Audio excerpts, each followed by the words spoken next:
Hello everyone and welcome to Handmade Hero, where we code a complete game live on stream. We are going to have some unsavory tasks to do this weekend. And so yeah, it's just something we're going to have to dive straight into. So where we left off last weekend is we pretty much, we kept everything that we were doing sort of, okay. I could split this into two halves. I suppose there is something we could do before diving into the unsavoriness, but we basically took a look at everything we were doing and we went ahead and made it so that our camera behavior was reasonable now, and our lighting behavior was reasonable in terms of tracking where the player moves and stuff like this. So now we can reasonably walk around the game and do what we're going to do. But we don't have any art assets in here at the moment, and that's a problem. So that was the next big thing that we had to do, was have a way of figuring out how we were going to specify that that piece of information, like how we were going to get the art assets in the new that we want to. So let me talk about the two things that we could do today. And I think probably we should just get right into the art asset stuff because the other part of it's not as important. All right. So one thing that we could do today that I think that we should just skip and we can leave till later is that for large rooms, we wanted to have camera scrolling. And right now, that's very simple. It's not a lot to do with anything. It's just a very simple thing we would have to do that would allow us to know that this room is too large for the zoom out, because we said we only wanted to zoom out about this far. Well, this room is too big, so if you only zoom out to the maximum zoom out, you end up in a situation where you can't actually see the whole room. So we need the camera to follow the player around. That's not particularly difficult. We've already done it before on Handmade Hero. We just need a thing that basically says that it's doing it now. So that would just be coupled with pulling the camera code out and adding a better interpolator. Right now we just have a sort of makeshift interpolator in place, and we can do a lot better than what's in there right now. So that would also be something we'd discuss and then do. The reason I don't think that's particularly useful right now is it's really not a blocking factor in basically anything. I mean, you could play the whole game like this, honestly, and we could just make the zoom out be a little bit further and then just play the whole game like this. So it's really not stopping us from implementing the rest of the game. The thing that isn't stopping us from implementing the rest of the game right now is the lack of any art assets in the game other than just the test ones that we brought in originally. So that's the part that I wanted to start addressing now, because I think that's the biggest obstacle to starting to tune anything in the game. And so the problem there that we have is we made a thing that would allow us to pack art assets into a pack file and load out of the pack file. So that all stuff just works fine. But that was created at a time where we didn't really know that we'd have a artist potentially working on the project. So we didn't know that we'd have someone who could actually like play the game and perhaps want to be able to tune art assets while playing the game and see them reload and stuff like that. And so one of the things we didn't do was any kind of a hot reloading path, and the reason for that is really pretty straightforward. It's a real pain in the butt. Now, oddly enough, it's not a pain in the butt in terms of the actual architectural issues that we have. We pretty much would already support it. It'd be trivial to drop it in. It'd be really, really straightforward, I think. So that's really not that big of a deal. Because our asset system already does loading on demand and streaming and that sort of stuff. So when you have an asset system that does that, you're pretty much good to go. Like, hot loading is just, you can just pretend the asset wasn't loaded. You just say this asset wasn't loaded and then it'll try to reload it again, right? So hot loading is really, really simple when you've already done the work of having a streaming asset system. So that's the good news. The bad news is if we actually want to load things in that way, then what we need to do is we need to load a format that an artist actually might save. And one of the things that's really annoying, for example, about Photoshop is Photoshop doesn't really have a quick export path for, say, a BMP or something simple to load. All of its quick export paths, like the simple buttons for an artist to hit inside Photoshop that will quickly export a bitmap to a drive for use in a game, for example, are all PNG based. And so our problem that we have, the thing that would stop us from being able to load art assets into the game in real time like that, is that we don't have a PNG loader. So that's really the problem that we have. So what we need to do is we need to go through and figure out how we're going to get that happening. And that's why I say it's a very unsavory task, because there's nothing fun or interesting about loading a PNG. It's not even a good data format. It's really pretty lousy. But it's pretty much what you have to do. And so what we need to do is we need to look, so for example, inside our code base here, we can look for BMP, and what you can see is that we've got a BMP loader that we wrote inside the asset builder here. And you can see how simple this is, right? I mean, this is basically one function long that has almost nothing in it. It just reads, it does one simple read of a file to read a header. So basically, you see in here, pass the file name. It just reads the file in. It does one simple, it's not really a read, it just looks at the memory. It looks at the first part of the memory. It knows that's the header. It pulls out of that header what the width and height is. It looks at some mask values to figure out where the red, green, blue, and alpha bits are in each pixel. And then it loops through and extracts those. And that's all it does, right? It doesn't really do anything else. So, that's the simplicity of a file format that's really just doesn't have any complexity to it. There's no compression to speak of here or transforms on the data. There's no extensibility that we need to concern ourselves with and so on. To be honest, BMP is actually a pretty good format in that sense. It's pretty straightforward. There's not a lot you have to do. There are some things about it that are kind of dumb, like the fact that it allows up, down, and down, up bitmaps and stuff, and things that are just adding complexity for not really much value, in my opinion. But that's kind of a separate issue, and it's still pretty straightforward to read. PNG is not that way. That is not really the way PNG works. PNG is a much more traditional crufty file format. It's based on blocks. Those blocks just get slammed into a file. They're not particularly well thought through, and it doesn't really stake out a very good place in terms of complexity versus bang for the buck. It mostly just adds a lot of complexity without really giving you much beyond an RLE bitmap. You get a little bit better because it uses what's called LZ compression, which we actually sort of covered really basic LZ compression in a stream on compression that we did one time as a one-off. I think it was because Mibla was talking about implementing LZ stuff, maybe. I don't remember if we did full LZ or not. We may have only done basic RLE. I just can't remember. But anyway, point being, you get very little extra stuff and you add a ton of complexity for having to handle it. Now, fortunately for us, one of the things that is nice about our situation is, again, we're not talking about releasing this out into the wild where the program itself is expected to read PNG files like you would if you were an art package, right? So we're not releasing this PNG code out in some way where we're going to be making sort of some kind of a warrant to the general user that we're going to load a PNG file. Because if you do that, then you have to support like all PNG files, right? And PNG files, because again, they have a lot of crufty complexity to them, there's actually a lot of different ways that a PNG file can be stored. They have like palletized versions, for example, and other things like that, which we won't have to support because we know that our art is always going to be saved in 32-bit color format, 24 bits RGB and 8 bits alpha, right? Or 8 bits each of RGB and A might be another way to say it. So we do buy ourselves a little bit of a better time there because we don't have to go through every aspect of the PNG spec and make sure that we get it right because we know that we'll only be looking at a few basic export sources. For example, we can support Photoshop, which we know we need, and maybe GIMP, which is a freely available alternative program, for example. And so we can focus our attentions just on doing the bare minimum necessary to read PNGs that come from those two sources, and that is nice. It's not still the best thing in the world, but it's better than nothing.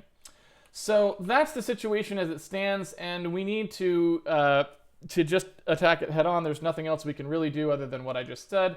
If we want it to be inside the game, then we have to write it ourselves. That's the rules on Handmade Heroes, so here we go. The first thing I'm going to do is, I don't even know if we have GIMP installed here. We probably don't. Do we? Yes, we do. No, we don't. This is the search. Thank you for loading up a browser that I don't use. So if I go here and just search for GIMP, I'm going to download this. And the first thing we're really going to do is create a PNG that we'll start with and try to use for our, hopefully this has does have a Windows version? Let's see, GIMP for Windows. There we go. we're going to load up GIMP, we'll create a PNG and save it, and then we will start to try and read it by working off of the specification for PNG, which is freely available. So we can just look at it and try to figure out what the most efficacious way would be to read something that comes out of GIMP. And then we'll take a Photoshop file when we get that working, and we'll see if there are any differences between the GIMP and the Photoshop versions in terms of what they're likely to spit out, and then we'll have a reader that reads from those two sources, and we'll just say, look, anyone making art had better produce PNGs that are compliant with these two packages, or edit the source code yourself if you want to use something else. So that's the current situation. This has downloaded here, so that's good. We'll go ahead and run that setup program, and then we should be good to go. Whoa.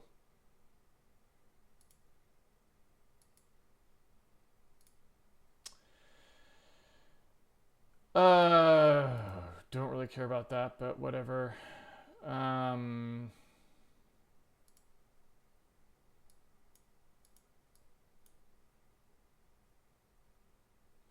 really think I want any of that stuff. Just sounds a little bit much. I don't think you know what? I don't really want any of this stuff at all. Just install the thing.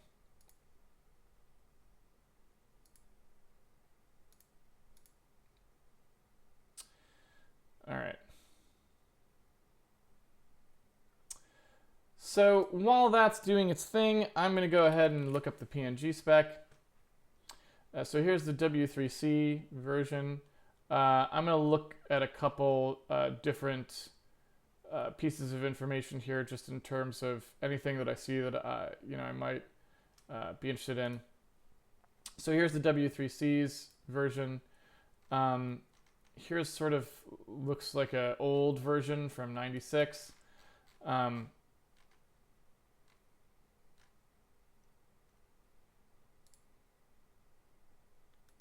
Looks like that just kind of goes back up to there.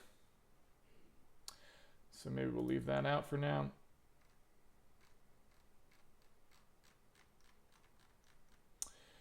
I don't know what the difference is between these two here.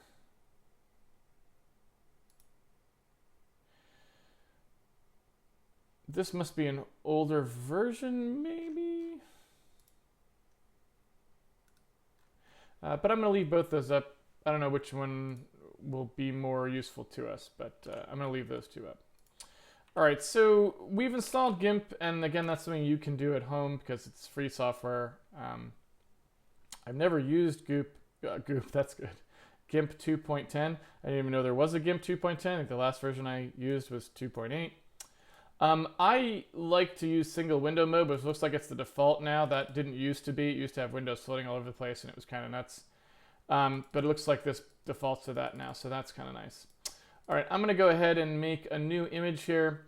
I don't really care at the moment what we do in terms of sizes, so I'm just going to make a square texture for the moment. Actually, I suppose we're always going to be loading square textures from the art, so I'll just make one because that's the common thing that we're going to use, and we'll be using power of 2 sizing as well. So we know that that's always going to be the case. We do want RGB color, we do want 8-bit integer space, we do want sRGB, and I think that's really all we need for our thing. Now, normally, like I said, if we were writing an arbitrary loader, I wouldn't make a square texture because you want to make sure you handle the width and the height separately, and I also wouldn't use a power of 2 width because you'd want to make sure that you didn't have to worry about some padding that was happening. But like I said, this is the only thing we're going to support. We're only going to support multiples of 1024 and by 1024 in general, and we're mostly only going to be allowing squares. So I am fine with that because this is not supposed to be a general PNG loader. Now what I want to do here is I want to make something that I can reasonably test and make sure that we're doing something right. So what I want to do here is I would like to make a little bit of information just up in the top corner of the PNG and then in the bottom corner of the PNG because I want to be able to quickly know what I'm looking at. So what I'm going to do here is I'm going to put in the top corner, I'm just going to put, oops, that's not what I wanted at all. I want just a pencil. I want a simple pixel, but doesn't look like I'm going to get that. So I guess I got to go in here.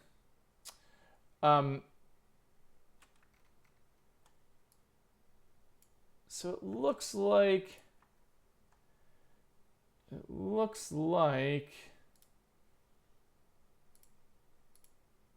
there we go. If I want to make just one red dot there, it looks like now I have done so. So I just wanted one red dot up in that corner. And then I'm going to go down to the bottom here. And I'm going to put one green dot in the bottom. And this is just a way, again, we've talked about structured art a couple times. Let me go ahead and make that size 1. I'm basically just setting myself up so that I can look and see if we've got something. I don't want a complicated image because a complicated image is hard for me to visually inspect, so I definitely don't want that, right? I want something that I can easily look at very quickly. Now, what I would like to do is make sure that we've got an alpha channel here. So I also want to go ahead and erase part of the image just so I can see when we actually load something in here. I want to be able to see that alpha comes through as well. I can't tell which one is eraser. I suspect it's probably that one. That looks like they've changed all the icons. So I'm going to go ahead here and is there an opacity that's lower? Why is that not? I don't know why that's not erasing 100% where I am. Don't ask me. But there we go. So now we've got some alpha happening, and we can take a look at that as well. So that's all I really wanted out of my PNG. And then just so we can look and see if the thing looks correct, I can go ahead also and make the middle of it be something we could visually inspect at some point if we wanted to. So just an empty area there, and then I'm going to load up a brush here of some arbitrary color, something like this, and I'll just write, oops, got to get a little bit thicker there.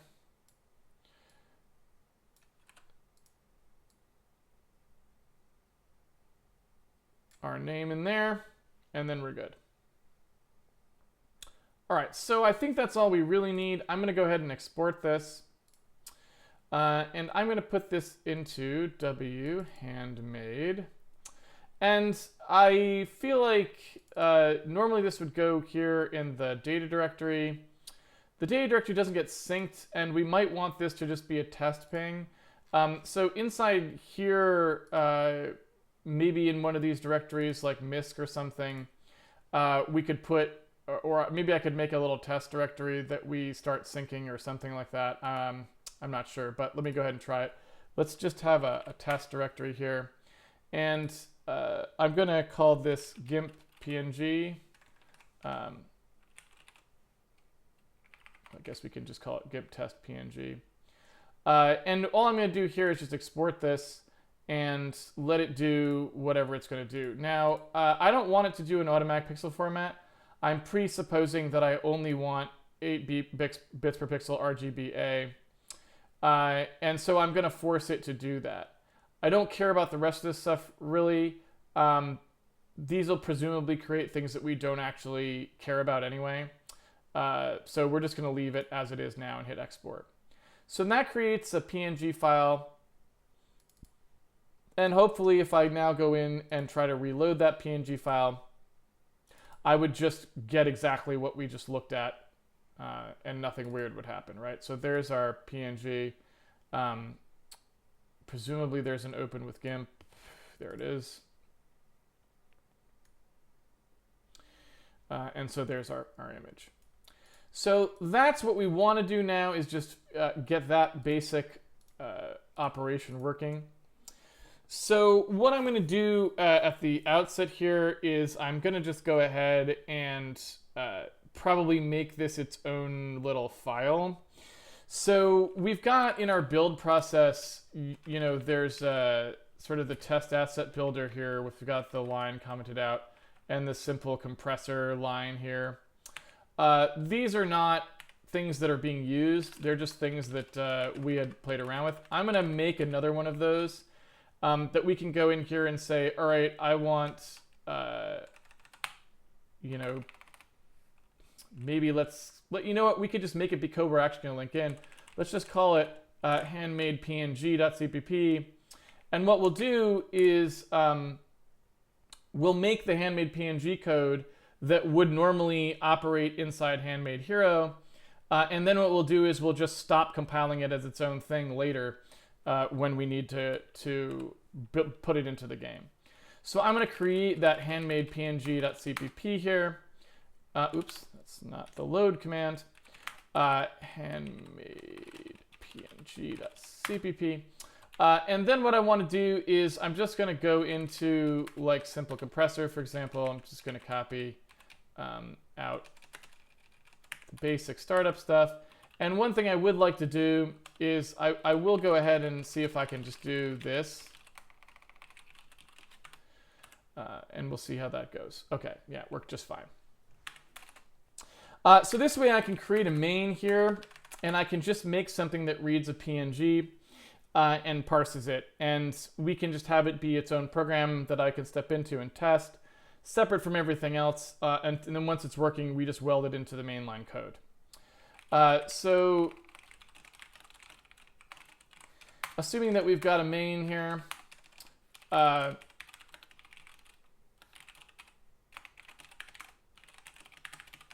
here's us loading a PNG, quote unquote, by just printing yay.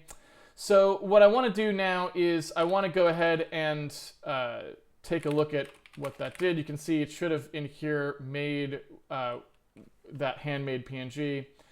You can see that it did, right? So I'm going to go ahead and run that, and it'll just print PNG loader yay. So that just means we now have a little test area that we can make this thing in, and off we go. So the first thing I want to do is just load the entire file. And we actually already have that in our simple preprocessor. I'm sorry, our simple asset, our test asset builder. We have read entire file. And I just want exactly that. So I'm just going to sort of pirate that over here. And that'll just serve as a pretty simple way for us to get the entire file into memory. So what I want to do here is just say, OK, if the arg count is equal to 2, then we can load. Otherwise, we can't. And what I'll do is I'll just print out an error if you don't use the right number of arguments to the program. So we know that's how you use this thing. We know that the 0th argument is always the name of the executable, so that's fine. And then we know here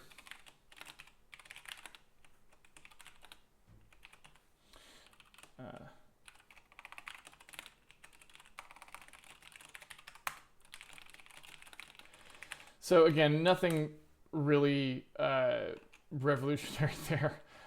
Just wanted to say, like, okay, so if we say handmade PNG, it'll say, okay, give us the file to load.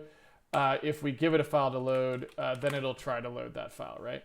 So once we know which file we want to load, we just say, okay, let's go ahead and read that in.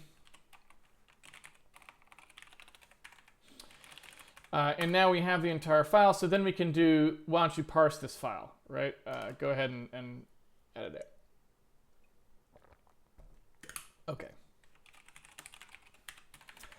So I don't know what this wants to look like yet, so I'm just going to literally do exactly what it looks like. And presumably, what we want to do here is pass the file in, and we'll just have something that will start out with just the real basic stuff of trying to parse what's in the file. Like, that's all we're going to do, right? So nothing fancy. Just see if we can get the basics of what's in the file working. Now, another thing that I want to point out here is this is not something that's meant for robust use. So basically, like, we are not going to even remotely guarantee. In fact, I'll put that right in the top here.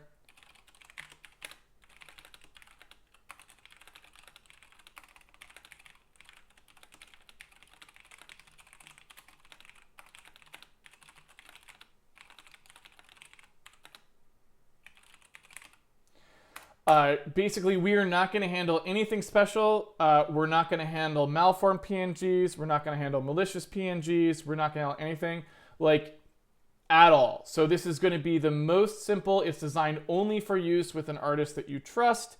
It is not supposed to be robust to tampering or anything like that. So we really just don't care about any of those things. We're just going to write the simplest possible PNG load that is not even remotely capable of handling any kind of malformed input. And again, that's because we really don't care about that at all. That's someone else's problem.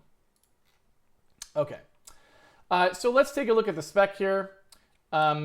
And also let me get myself set up with the debugging context. So what I'm going to do is I'm going to do msdev here. I'm going to say that we want to debug handmade png.exe. And then in here, I'm going to go ahead and set the properties of the loading code, the arguments to it. I have that piece of test data that I made there. I believe it was called, gimp test.png. And so when we build this program here, as part of this process, if I now were to step into it, I should be able to see this happening. You can see the arguments come in here, and like there's the maybe executable and so on. So we should see us load this file. I don't need to step into fopen, but thank you.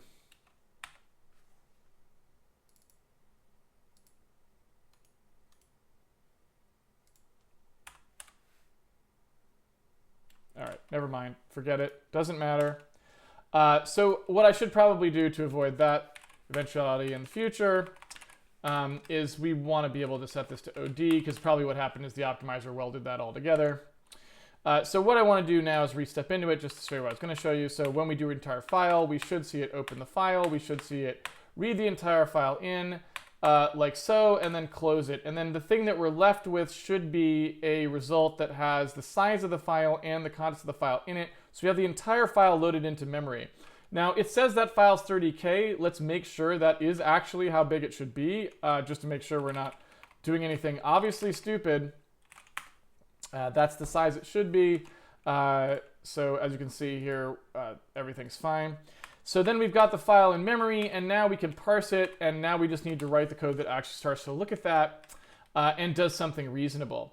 So I'm going to make another file here. I'm going to make a header file that accompanies Handmade PNG, and the responsibility for that header file is just a dumping ground for all of the sort of specific code, specific structures that I might use to extract information out of the PNG to make it easier on myself. Now, we may not be able to do much of that.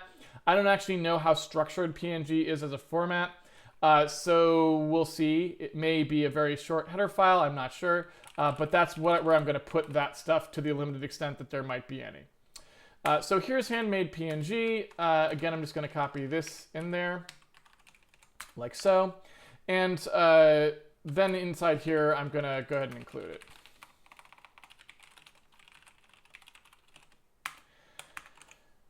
So now we can start looking at this here.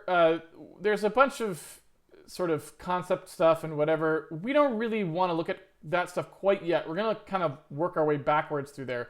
What we want to start looking at first is the data stream structure, which is just the thing that lets us know sort of how we should start to break apart this file. And what you can see here is they give, this is very common specifications. There's basically this notion of a RIF file format, RIFF. We saw it with wave data when we were playing sounds. This PNG is that kind of a file format. It's based on chunks of data, which tend to have two things in them. They tend to have a length, which says how long it's going to be, and a type field, which is oftentimes, but not always, a 4-character field that just says some identifier like IHDR2 for second version of the header or something like that. That tells you what kind of chunk you're looking for, or looking at, and what you're expected to do as a parser of the file format, for better or for worse, is to scan through the file, looking at these chunks, and you can look and see, okay, here's the first chunk, here's how long it is, here's what type it is. Do I understand and or care about that type? If the answer is yes, I look at the data inside there. If the answer is no, I use the length field to skip over that chunk, right? So that's typically how that works. Now, I can't say I necessarily know because I've never written a PNG reader before. I tend to read Photoshop files directly. That's what I do in my engines. Speaking of things you really don't want to get yourself into.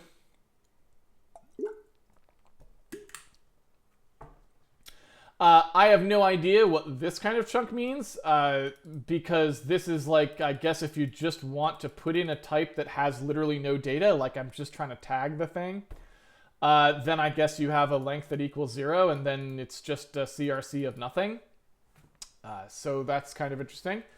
But yeah, I guess there's probably tag-based stuff you then do in a PNG that makes sense, or I don't know.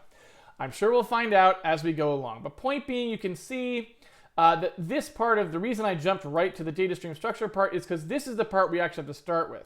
Now, as we work our way through here, we will find things we don't understand, and that's when we'll have to go back to the previous part. The rest of this is not useless. We do need to read it all. It's just not relevant to us just yet because we haven't really gotten to the part of parsing where we need to understand the concepts that are being talked about. Instead, what we need to do is just extract the basic data that's there.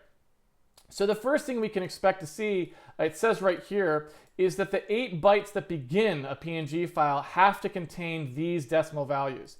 So the first thing we're going to look at is essentially a 8-byte field. And so this is going to be something I can put in this header here. I'm going to go ahead and do a pragma. And you've seen this pragma that we've used this pragma before. It's called a pragma pack. And what it does is it says we don't want the C compiler to introduce any padding.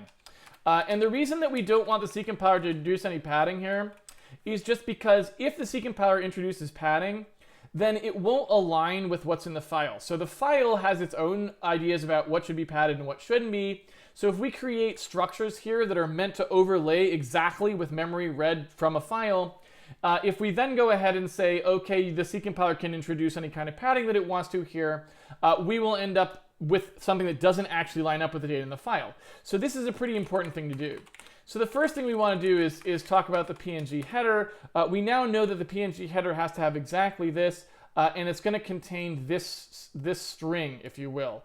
137, 80, 78, you know, that exact pattern is going to be there, these decimals. And so what we want to do is say, all right, we know there's going to be 8 things in here. This is, for lack of a better term, this is the signature. It's 8 bytes long. We know that the PNG signature has to look like this because the spec told us so. So when we load this in, we can do a comparison on those two, and we can verify that that is what is there, right?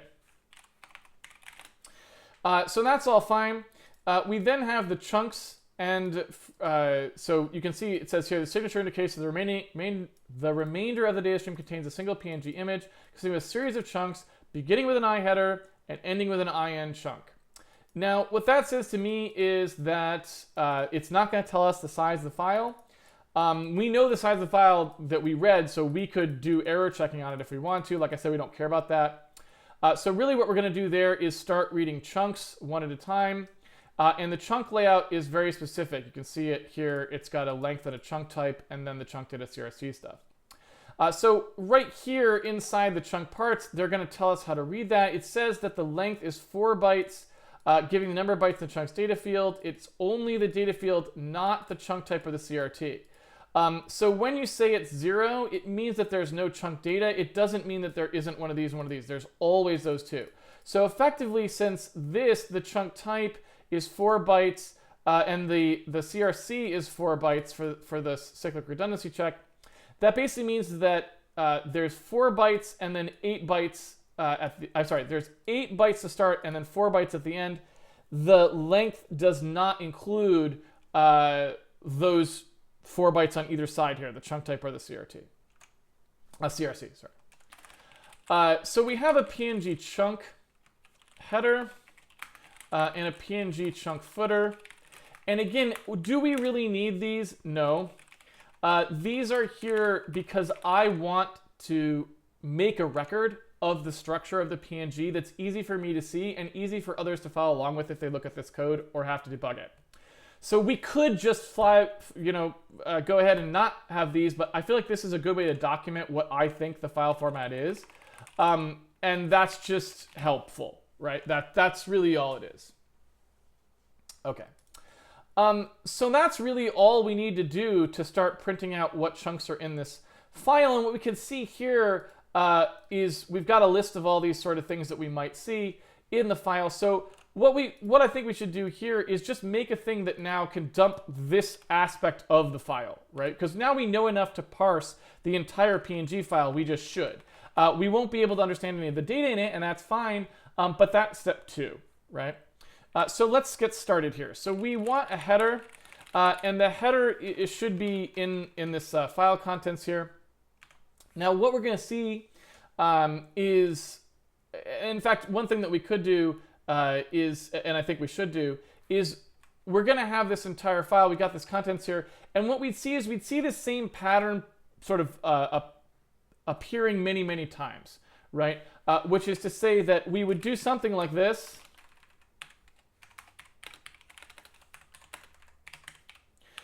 Where I'm saying, look, I'm going to start with a pointer to the file contents. I'm going to get out one of these things, right? I'm going to look at the first part as a header, and then I want to move past whatever the header is. So I'm going to do this.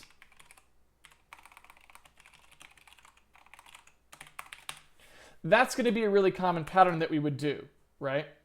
And so what we could do instead is just make it something that's easier to extract from there. And furthermore, if we want to, we can do something that's even fancier. We can do some pretty wily stuff if we really want to. We could do something like this.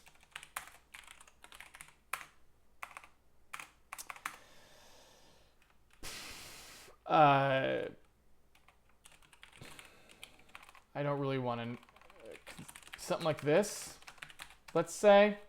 Where we pass in the size of the thing that we want to consume, and we pass in the file pointer, and it just gives us back the correct amount and advances the pointer, right?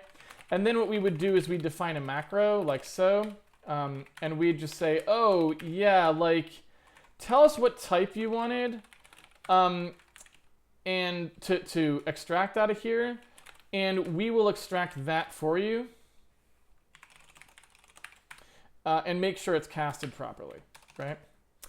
Furthermore, this gives us the opportunity to assert, because we can assert that the size left in the thing is enough to give you back what you asked for, so that also gives us a little bit of insurance that we don't have a bug in the code, right? So here's my result pointer. My result pointer is whatever the contents is right now. And the other thing I'm going to do is I'm going to take the result contents and I'm going to advance it by whatever the size is. So you can kind of see what I'm doing here, right? So I'm going to have a macro. I'm going to say consume from this file, consume one of these, whatever it is. And then what that'll do is it'll pass whatever the size of that thing is that you asked for. It will find out where we are in the file right now and return that to you, casted to whatever the type is that you asked for. Then it will go ahead and take whatever the file contents are, and it will advance it by however far it was that, by however much we actually are going to look at, it'll advance by that much, right? So what I can do there is now, instead of writing code like this all the time, what I can do here is say I've got a thing that's like, I don't know, like that. And now what I can do is just say this pointer right here is how I will get all of my stuff. So looking at this, I know I want a header. And then I know that I want to basically lock into a for loop where I'm going to have a chunk header.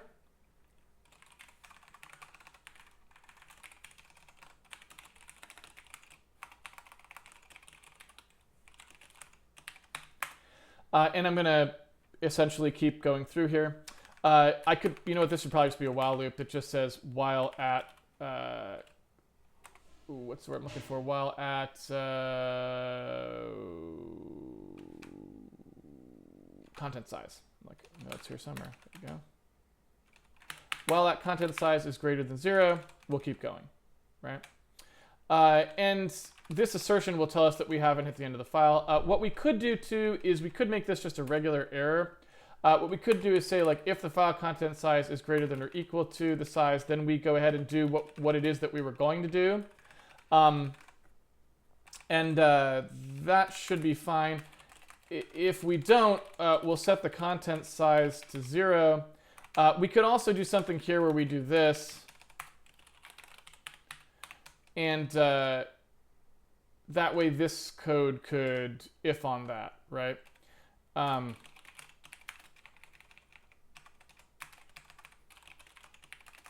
Something like that. You know what I'm saying?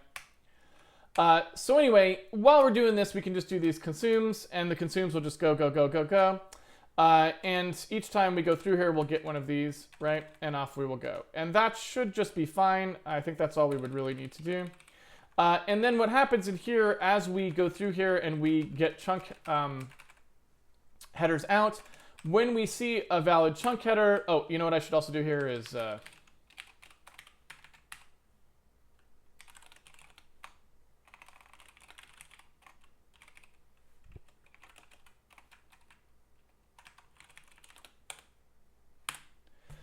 just put an underflow message in there. All right. So what I want to do now is when we get back one of these chunk headers, it's not as simple as just we can't just loop over this. We have to remember that the chunk header has a length in it, and that length tells us how much further forward we actually have to go in order to read that part of that particular chunk, right? And then we also know we've got a footer that we have to read as well.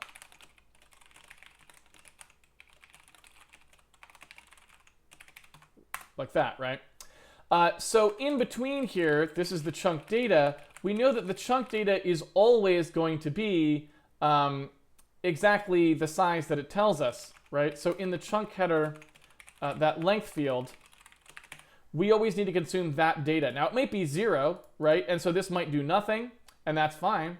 But we always have to consume whatever the length is. So we read the header out, we consume however much data it says is in there, and then we consume the footer, and then we continue until we can't continue anymore. So let's go ahead and make, what's this? What is it? Global variable? Is that the name of it? Yeah. Oh, whoops. Yeah. Cannot convert entire file. Oh, right. This is supposed to be at, not file.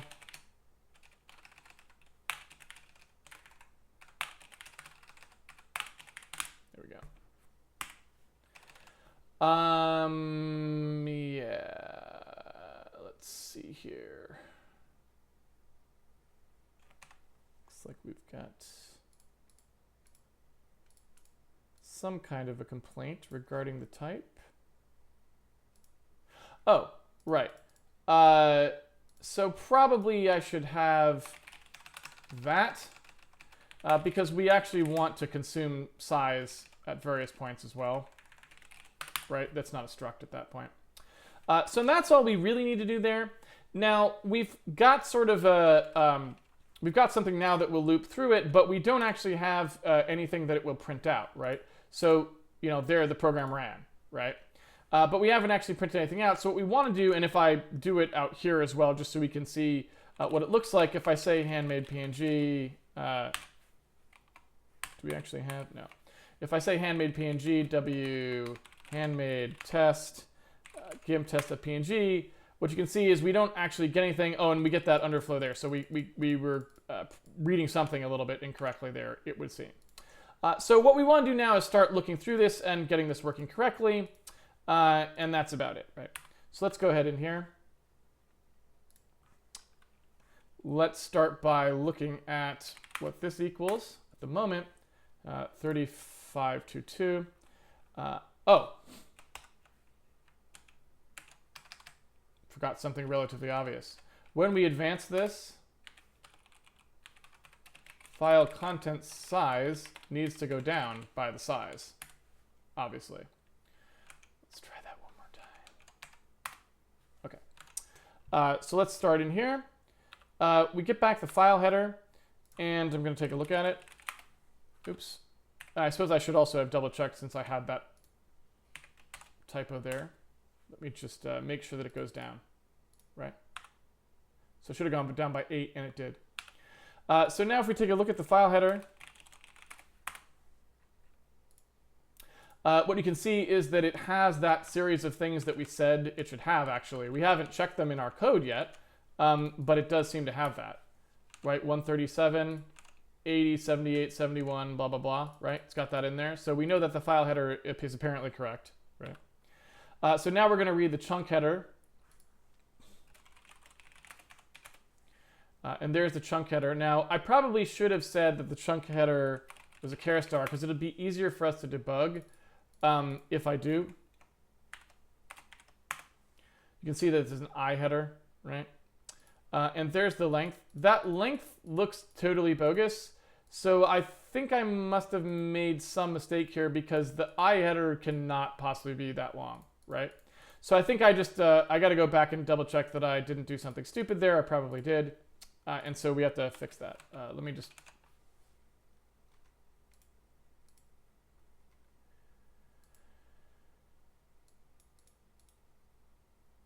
4-byte unsigned should give the number of bytes in the chunk's data field because it's only the data field or the CRC. Zero's value, although encoders and decoders should treat the length as unsigned, its value should not exceed 2 to 3 first 1 bytes. Although it does seem... Is it just me or does that just seem really large? That does, I mean, that's where it should have been.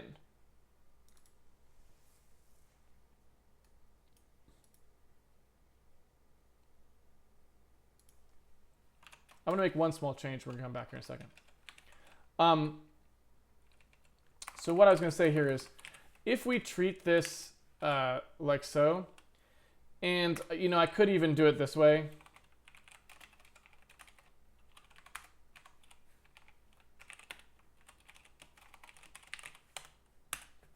Something like that. Then that would allow us to look at it a little more easily. So you can see here in the debugger now, that's just basically the hint to the debugger. If I don't have this, that's just a hint to the debugger to show it to us this way, which lets us see that much more easily, right? And so it's just the same value as this, but it just allows us to see it. So what you can see here, right, is this chunk header is supposed to have a length on it, but the length value doesn't seem to be real, because if that was the actual length, it'd be longer than the entire file, right? So what I'm having trouble squaring is the fact that it says here, the first 8 bytes of PNG HTML always contain the following decimal values. We saw that, right? And then it says the remainder of the data is a single PNG is consisting of a series of chunks, beginning with an I header chunk, ending with an I end chunk, right? Now the I header chunk says it's going to include that, right? And then it's got, you know, just a little bit of stuff in it with height, bit depth, color, compression, and so on, right? That should be relatively small. So what I'm not sure I understand is why the length field appears to be some very large value, because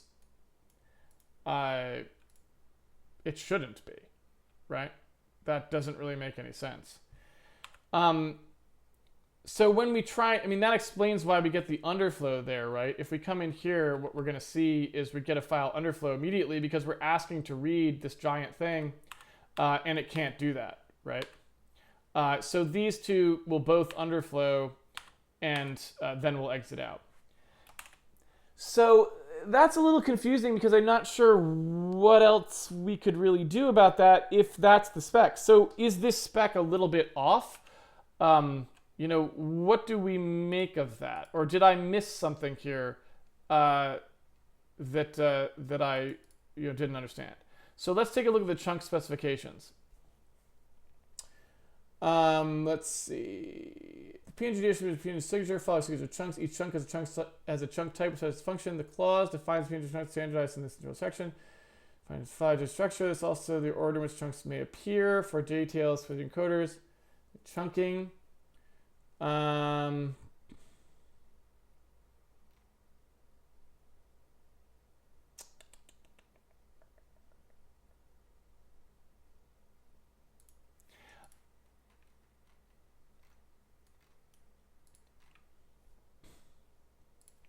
going to look, just before I go any further, I want to look at the contents of the file here. Right from when we read it in at the beginning.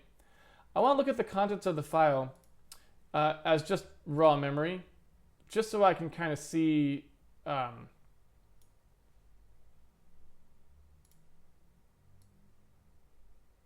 we go. What's actually in here. So if I go ahead and switch this to 4-byte integers, you can see the PNG header part is here and here. You know what I mean? So that's the 8 bytes. And then in here, so it looks like to me that this is an Endianness issue, right? Because look at this value. It looks like that would be the correct length, but it's in the high bit instead of the low bit. So it looks like PNG is big endian? God, I hope that's not true. Is that really true?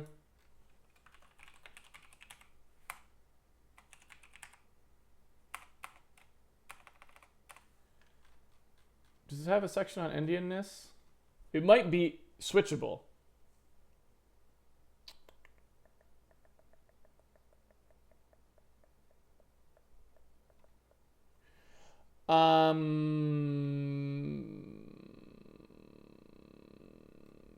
I'm assuming it might be switchable, but I don't know. I would have expected them to talk about this.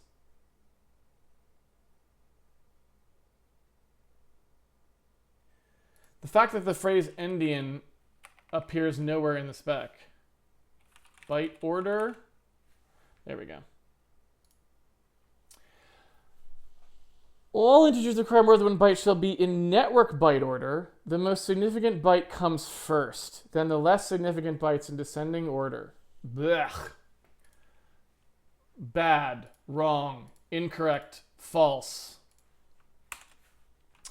But there you have it, right? And so what that means is that when we read one of these, we have to reverse the bytes that come in them. So this length is not actually the length. It's actually the Endianness swapped version of the length. So when we read it, we've got to swap it in, like so. We've got to swap it round, I should say. And so what I want to do then is say, okay, when we read one of these, like this,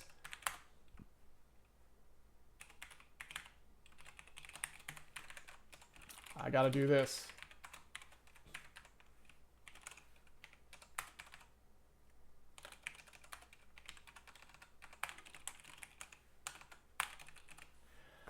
And there's really not much we're going to be able to do to get around that. That's just how that's going to go. So when we read the thing in, we have to consume the data in that format. I really hate that stuff. I can't stand the fact that we still have big endian. It's just a waste of everyone's time to even have to think about it at this point. It drives me up a wall, but sadly that's just where we're at. Anyway, it's pretty easy to endian swap a value. I don't remember if we talked about this on Handmade here or in the past, but if we get a 32-bit value where we've got it the wrong way around, so that we've got, you know, the least significant and most significant bytes swapped. So basically, if we want the order of bytes to go least significant, bop, bop, most significant, and we've got the opposite, so we're getting most significant, bop, bop, least significant, or something like this. Either one of those two, if it's just whichever one of those two it is, if we want the other one, to swap them, all we have to do is exchange the places of the bytes. So if we've got 4 bytes, 0 and 3 need to get swapped, and 1 and 2 need to get swapped of our bytes, right? So we know how to do that. We know how to pick those out of a data stream, right? And I can show you pretty deconstructedly how it would work here. So let's suppose we have our value. Let's do it like this. So let's suppose we have our value here. We know if we want the first byte, let's say the least significant byte of the stream, right? That gets us the least significant byte. Another way to say that would be, don't shift it and just AND it with XF. That gives us the lowest byte, right? Here I can shift down again, here I can shift down again, here I can shift down again, right? That would extract each of the bytes in order. Then if I want to build up the new value, right, I can just say, okay, I need to OR these together. And what I want to do is put them back in the opposite order they came. So what I can do here is say, okay, B0 used to be at the 0th position. I want to put it up at the 24 position now, right? And then I can take B1 and put it up at the 16 position, and then B2, put that up at the 8 position, right? And B3 at the 0 position, right? So that swaps the order of those things around. Oops, that's not what we're doing here. We're assigning it back, right? So that swaps the order of those values for us, and it swaps them, it replaces the existing value with the swapped value.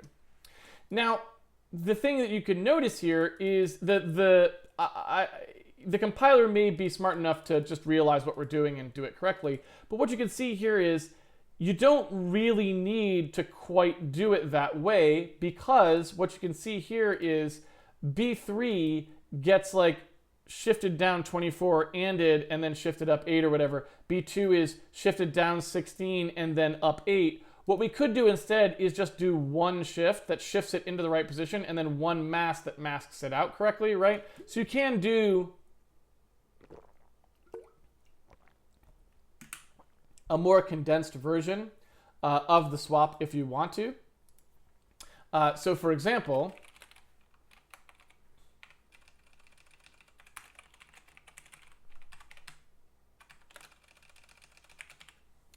if you take a look at what's going on here, let's suppose we just inserted B0 as a term, B1 as a term, B2 as a term, and B3 as a term, right? So what we see pretty early on is that, like, B3, for example, just works.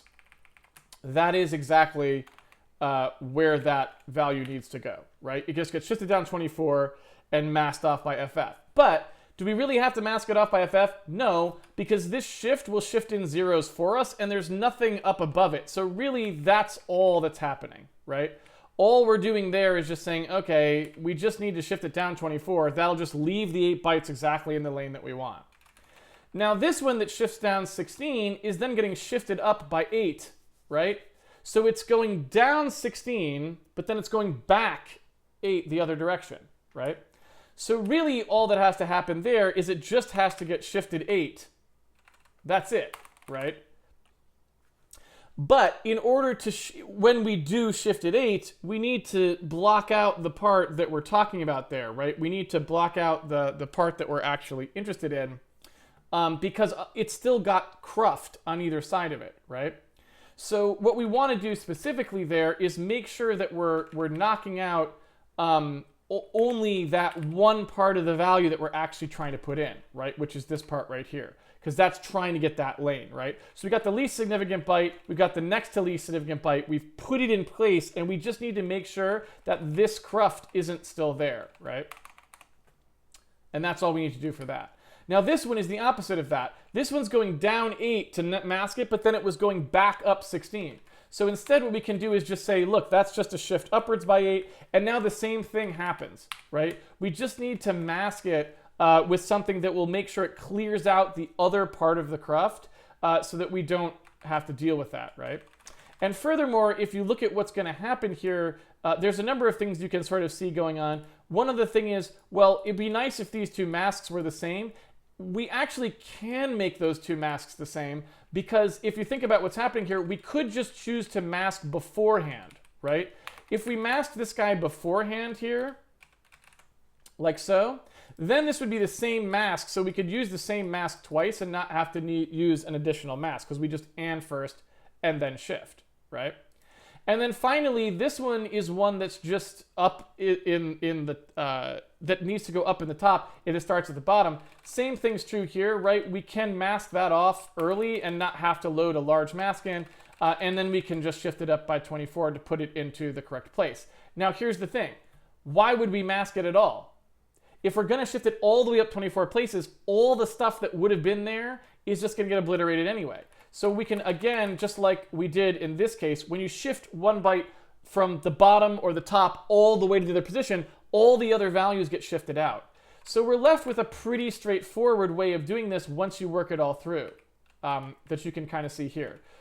We end up with this fairly nice looking little bit of code here, right? Shift V up 24, we OR that with V and FF, shift it up 8, we shift it down 8 and it with FF again, and then we shift it 24, right? And so that's the concise way of writing it. It's pretty nice, right?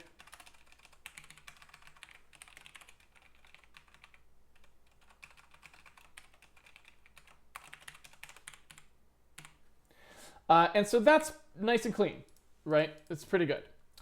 So what we want to do here now is just verify this actually works at all. I mean, that would be nice, right? So if I go ahead and say, let's make value to start with something that we understand, right? That's a really easy bit pattern to see. And so now what we can do is we can watch it swap.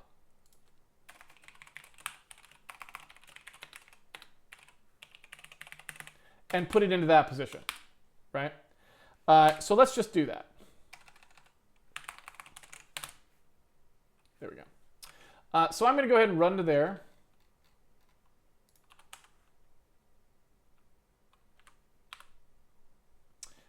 And if I go ahead and watch, here's my V value in hex. And here's my actual stored value. And when we're done, you can see, do you see how that flipped it? So it was 4, 3, 2, 1, and then it flipped to 1, 2, 3, 4, right? And so that's the Endian reverse that we need to do to make sure that we get out the value that we expect.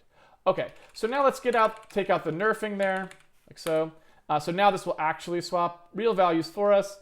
So now we can jump in here and take a look. So when we come through here and we look at the chunk header, when we Endian swap that, now we're gonna see that the length is actually a much more reasonable value. There we go. Now, we don't know what the padding algorithm is here, so I don't know if these numbers should be padded out.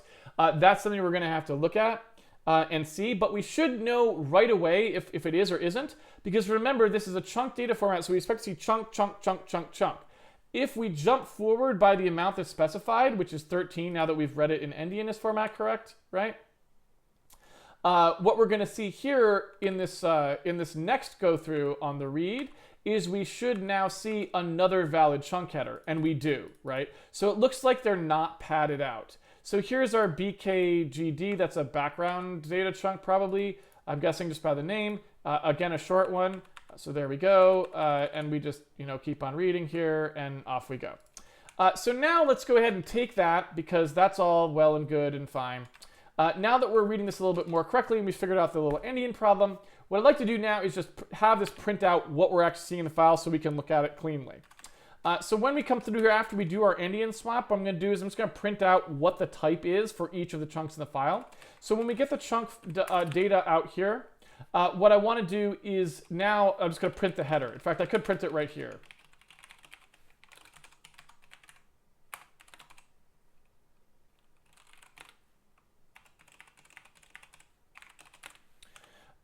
There's I could have done that a little bit differently. I'm not going to bother though. Who cares?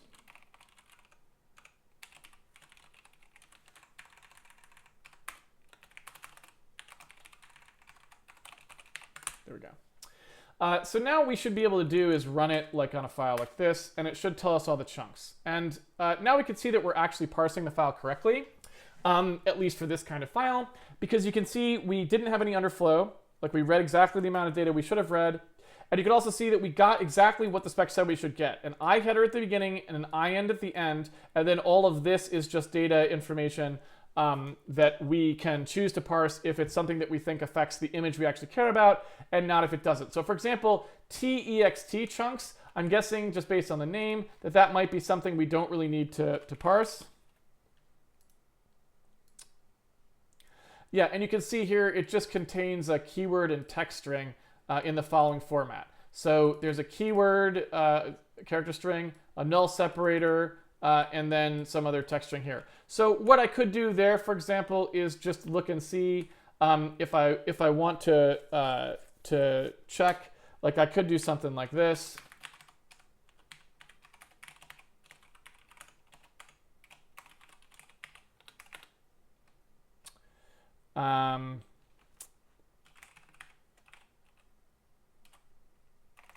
Can you do... So here's a question for you. This is macro land.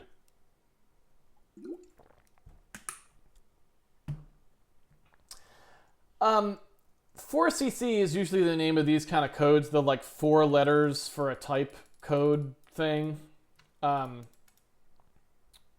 whatever reason. Can you do that by extracting the letter information from this? I'm just curious. So for example, if I was to do the following.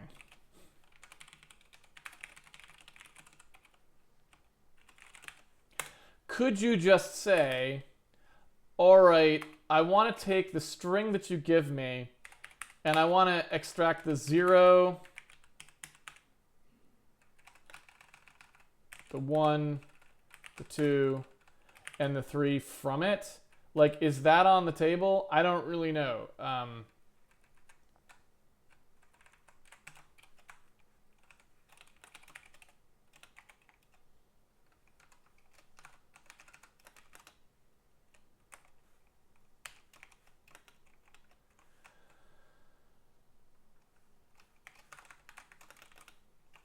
Guessing the answer is no. It's one of those macro things I just don't really remember.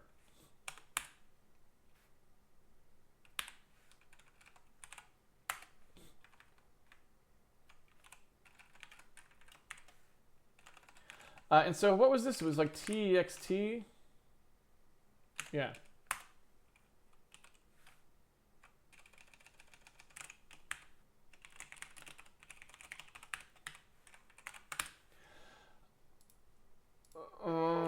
Let's see here. So I want this to be cast to a U32.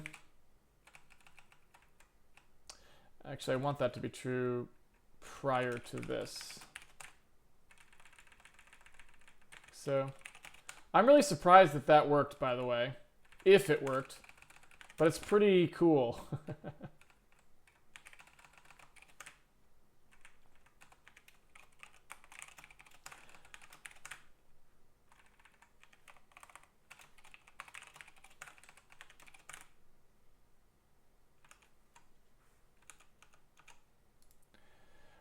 So does that actually work?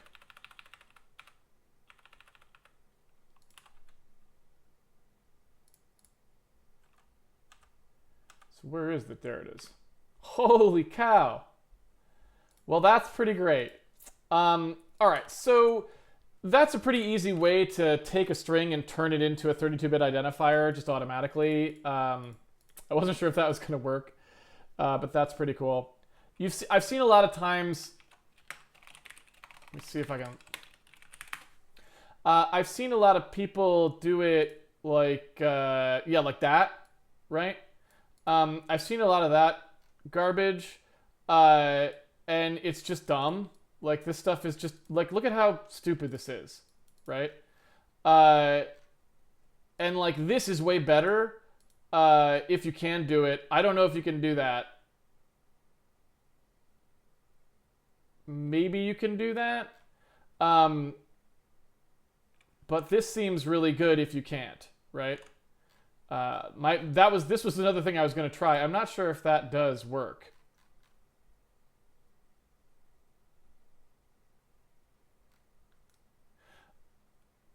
Let me see if that other way works too. But anyway, the only reason I want to show you that was I didn't know. I've seen a lot of people do it where you have to put commas in between like that, and that's just annoying. So anyway, let me see if you can do it that way. I didn't think you could do this. Then again, I didn't think you could do the other way either.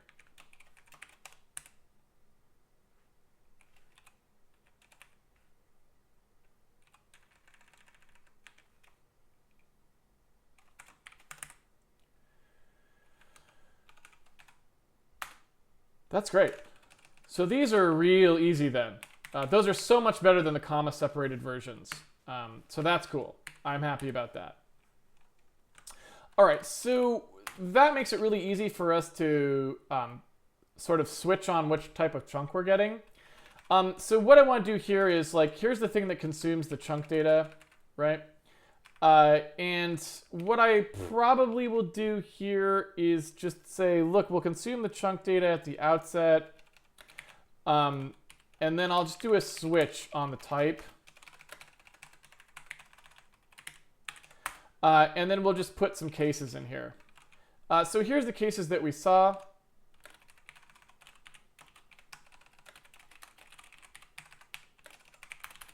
Can I do those as constants?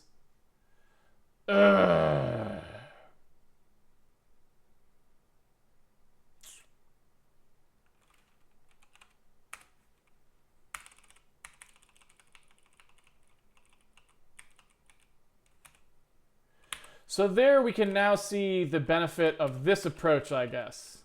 So mine is better than the cast to a pointer because this way it properly evaluates to a constant as far as the compiler is concerned, and the other way didn't. So that's relatively important, so I think that's where we're at. All right, so we had an iHeader chunk.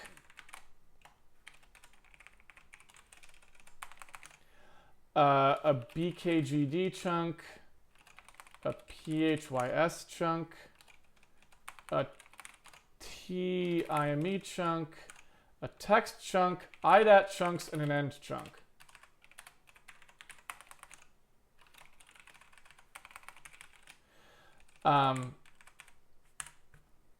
So that's what we saw. All right.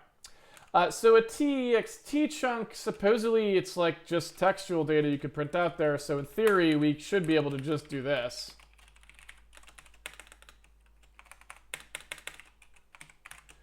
Oops. Where we just say, okay, the chunk data is just a string. Now I think there's two strings packed into it, actually.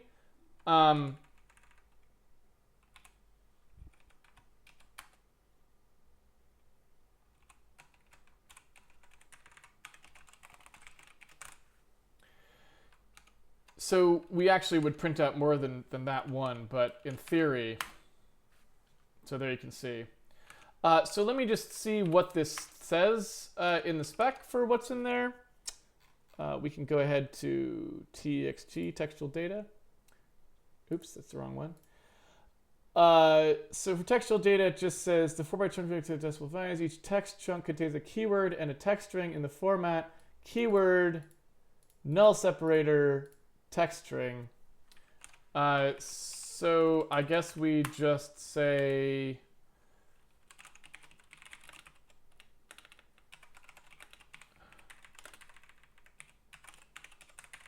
keyword string char star keyword equals chunk data char star string equals keyword while star string plus plus string.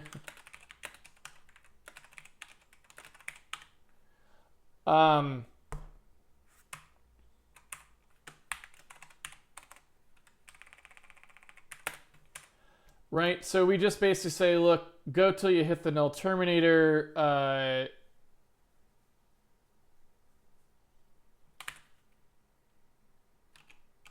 And give me what's after it, right?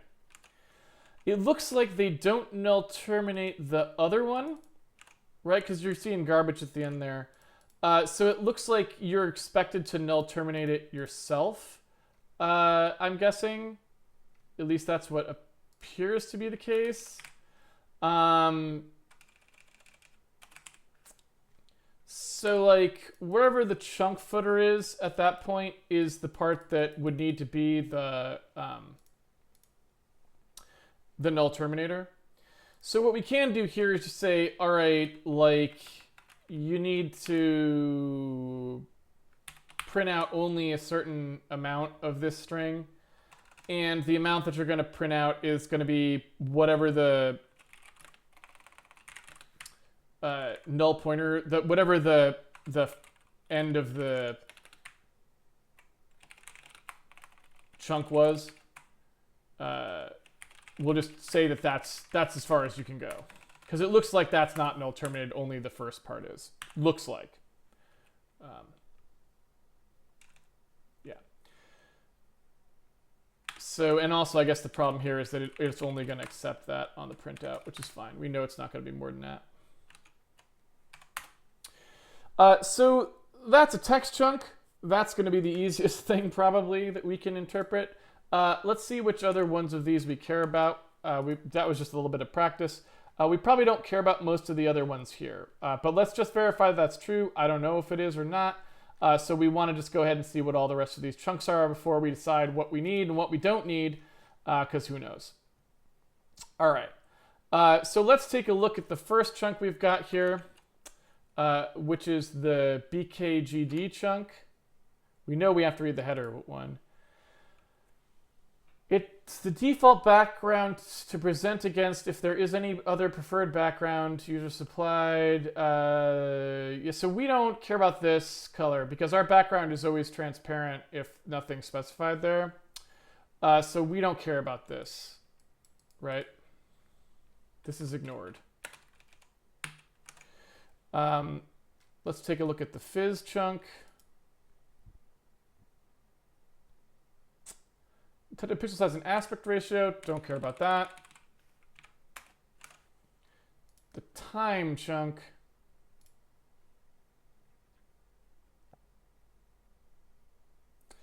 Don't care about that.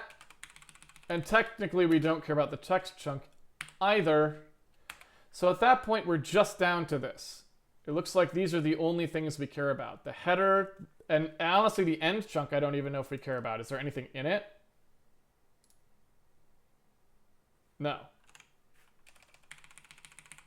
So we're looking at that.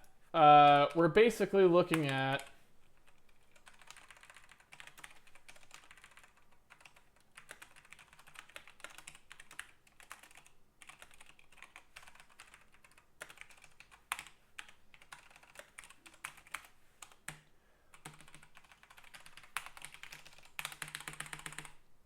I think. All right, it seems like that's all we really care about.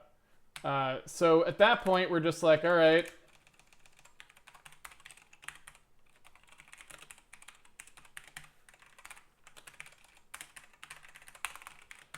That's all we're looking for in this file. That's the only thing that's actually going to have information that's, relevant to us.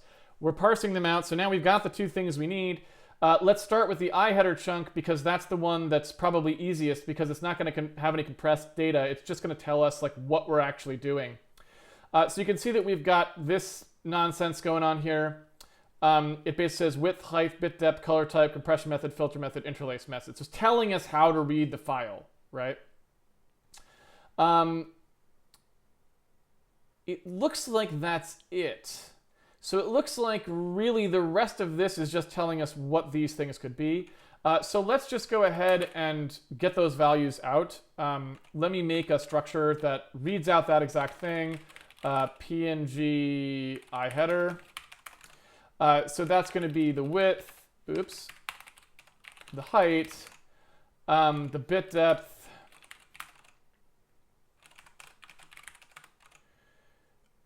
color type, compression, filter, interlace. So if I go ahead and consume one of these,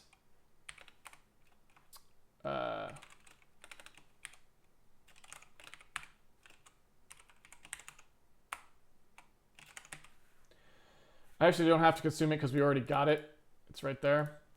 So if I go ahead and get one of those, then when I look through here, I should be able to print all of these out. So again, the width and the height are actual, have to be Endianness swapped, right?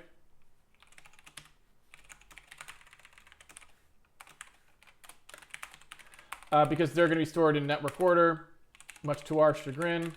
But then everything else we should be able to print out.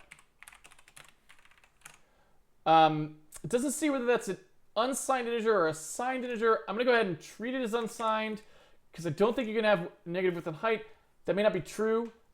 It may be that, no, it says right here, 4-byte unsigned integers. So that's good. There's no negatives.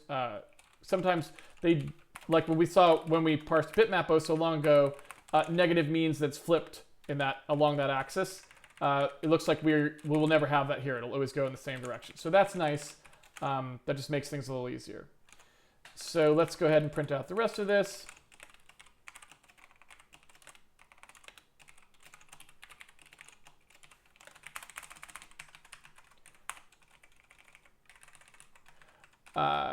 So what else we got? Color type, compression method, filter method, interlace method.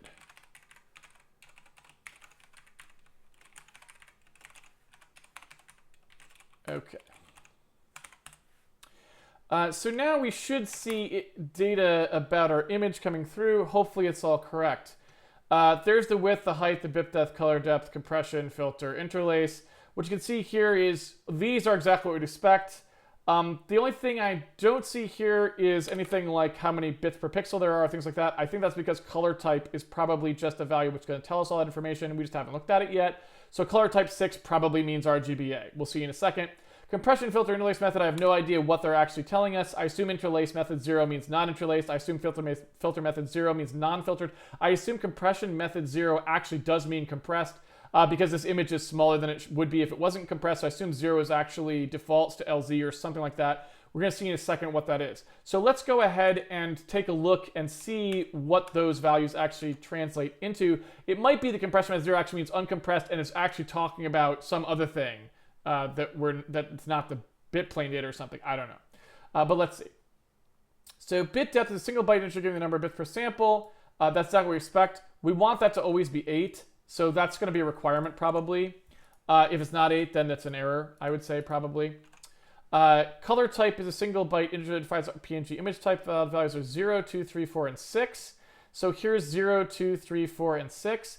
We only accept true color with alpha, so we are only accepting 6. So 8, 6 is the only thing that we will actually accept, right? So this right here, 8, 6, that's the only thing that we'll accept, right?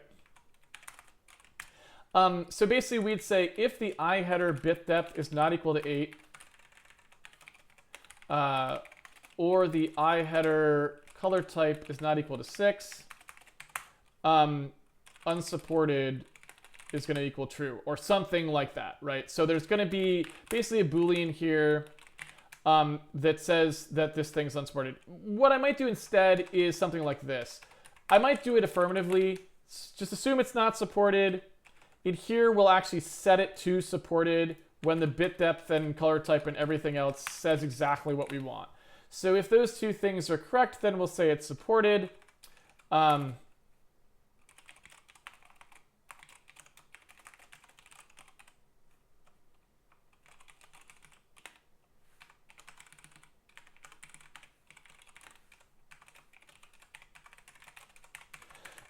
And off we go.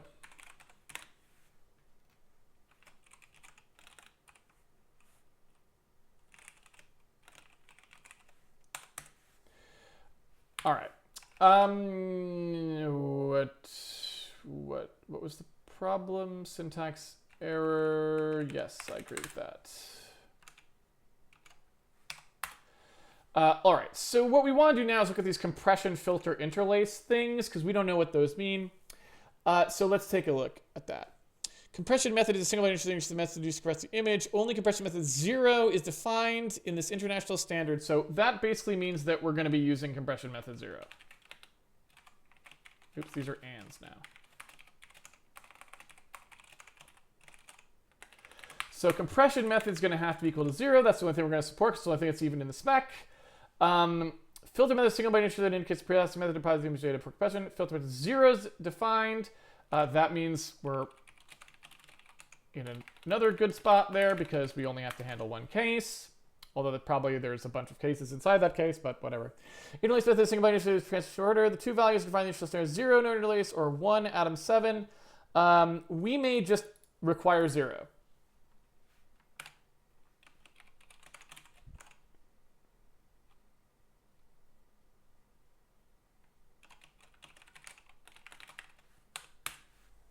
Okay.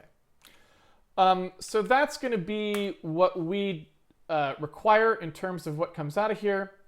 So we've got the I header just fine. Now we just need the IDAT, and that's going to be where all of the grievances come in, because that's going to be the actual place where it's compressed and has all kinds of crap in it and whatever else.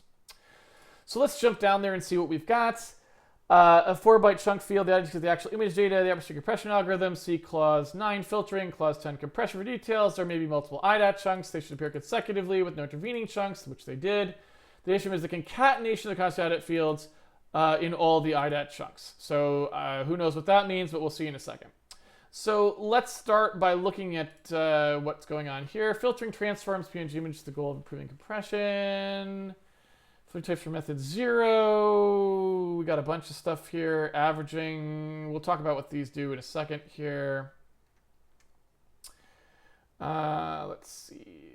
Deflate inflate compression with a sliding window, which is upper bound of the supreme, blah, blah, blah. Deflate compression is an LZ77 derivative. Deflate compressed data streams within PNG are stored in the Zlib format, which has the structure this crap. Further details on the format are given in the Zlib specification. For PNG compression method 0, Zlib compression method flags code should specify method 8. I assume this is telling you how to set it up if you were calling the other piece of code, I guess. Whatever.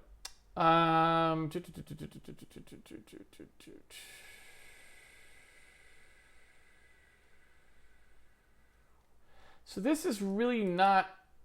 So I guess we're going to have to look at the Zlib standard to figure out what the actual data stream encoding is. Is that really the case? You didn't bother to put it in the actual spec? That's really bad, but okay.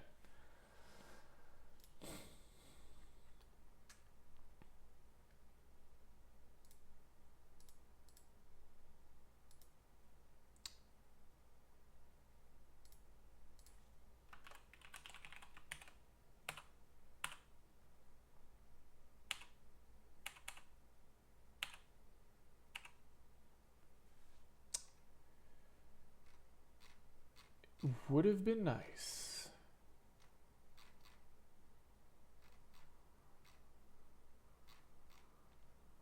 So where is this actually defined?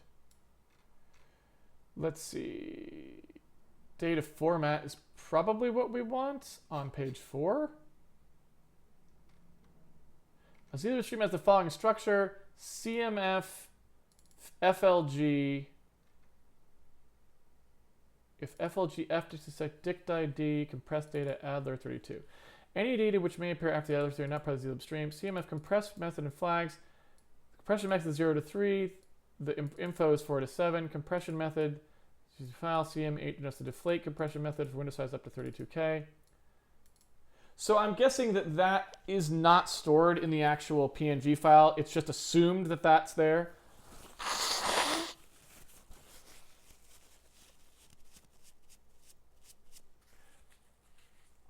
Seems like it.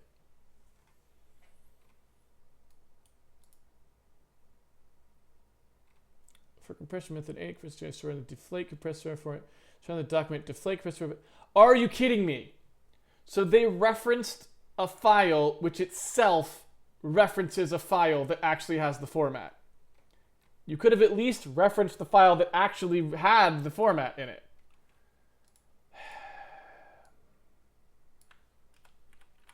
Fantastic.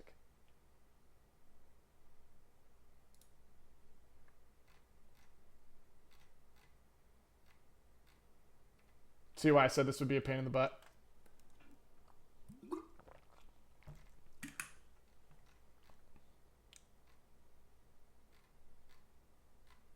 Here we go. All right. So overall commit to the diagram is a little box like this, represents 1 byte. A box like this is a variable number of bytes. If it's computed on a bit order, it's stored to a unit. However, a byte considered an integer units for 5, blah, blah, blah, blah, blah, blah, blah. When in the computer, okay, yes, that's all good. Packing to bytes. The document does not address the issue of the order in which bits of a byte are transmitted on a bit sequential medium, since the final data format described here is byte rather than bit-oriented. However, we describe the compressed block format in below as a sequence of data elements of various bit lengths, not a sequence of bytes. We must therefore specify how to pack these data elements into bytes to form the final compressed byte sequence. Data elements are packed into bytes in order of increasing bit number within the byte, starting with the least significant bit of the byte. Data elements other than Huffman codes are packed starting with the least significant bit of the data element. Huffman codes are packed starting with the most significant bit. Okay. In other words, if one were to print out the compressed data as a sequence of bytes, starting with the first byte at the right margin and proceeding to the left, with the most significant bit of each byte on the left as usual, one would be able to parse the result from right to left with fixed width elements in the correct... Okay, well, all right.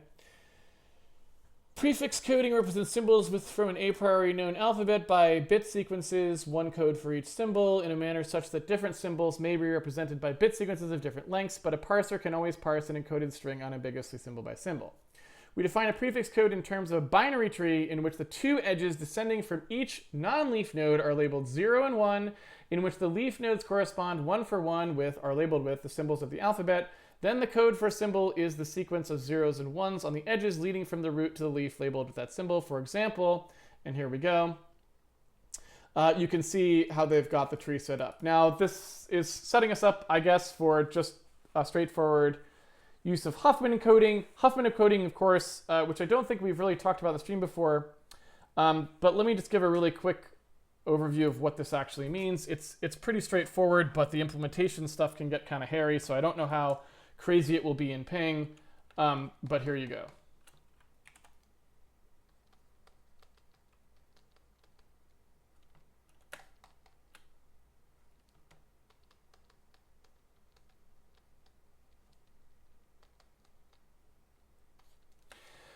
So this idea is really pretty straightforward.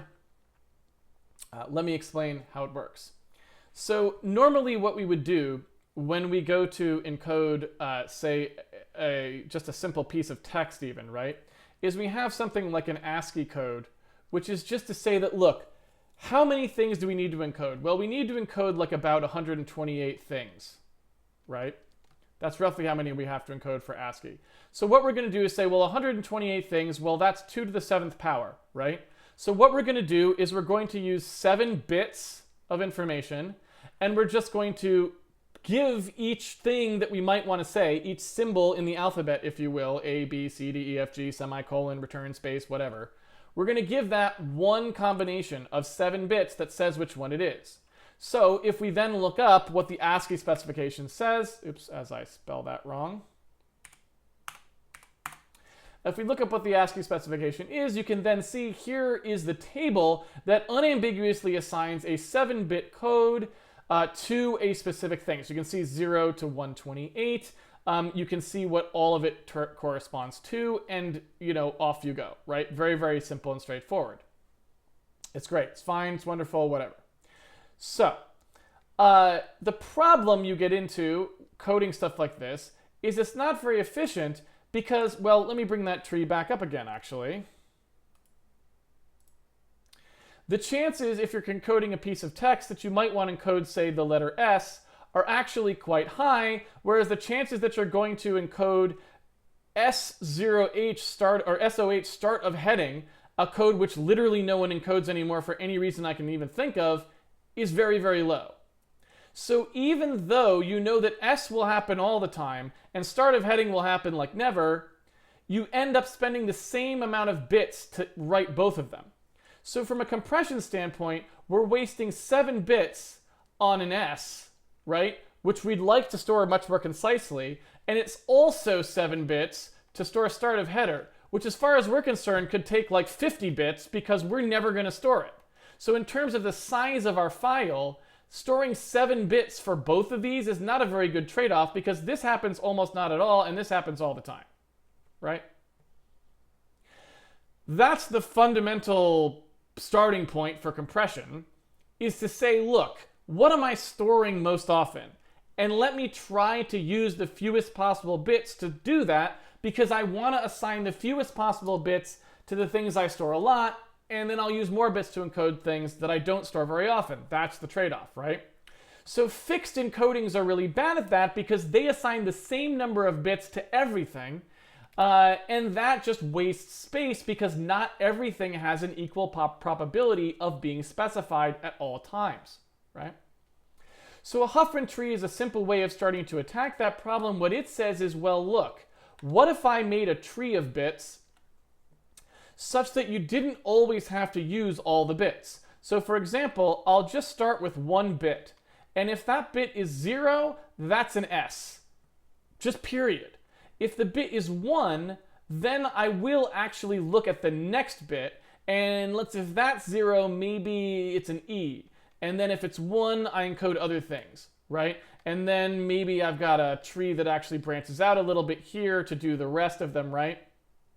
And what you can see from that is it ends up allowing you to say, if you just read a bit at a time instead of multiple bits at a time, and start deciding whether or not to output a particular symbol from only reading a few bits, that allows you to use, say, 2 or 3 bits, or even 1 bit, to represent some of the things in your stream that happen a lot, and then you'll use a lot more bits to talk about things that happen rarely, right? So that's what we're starting to get into here when you can see in, where were we there? Here we go. So in the Deflate, you can see them making exactly such a tree. You can see that they've said, well, okay, if you see a 0, let's keep reading. If you see a 1, that's just going to be the symbol B, right? If you see a 0, then it'll be the symbol A. If you see a 1 after that, we'll keep going. Then a 0, and that's a D, or a 1, and it's a C, right? And so then you can see here the code lengths for each of these differ dramatically. A B costs only 1 bit to output, and A costs 2 bits, and C's and D's both cost 3 bits.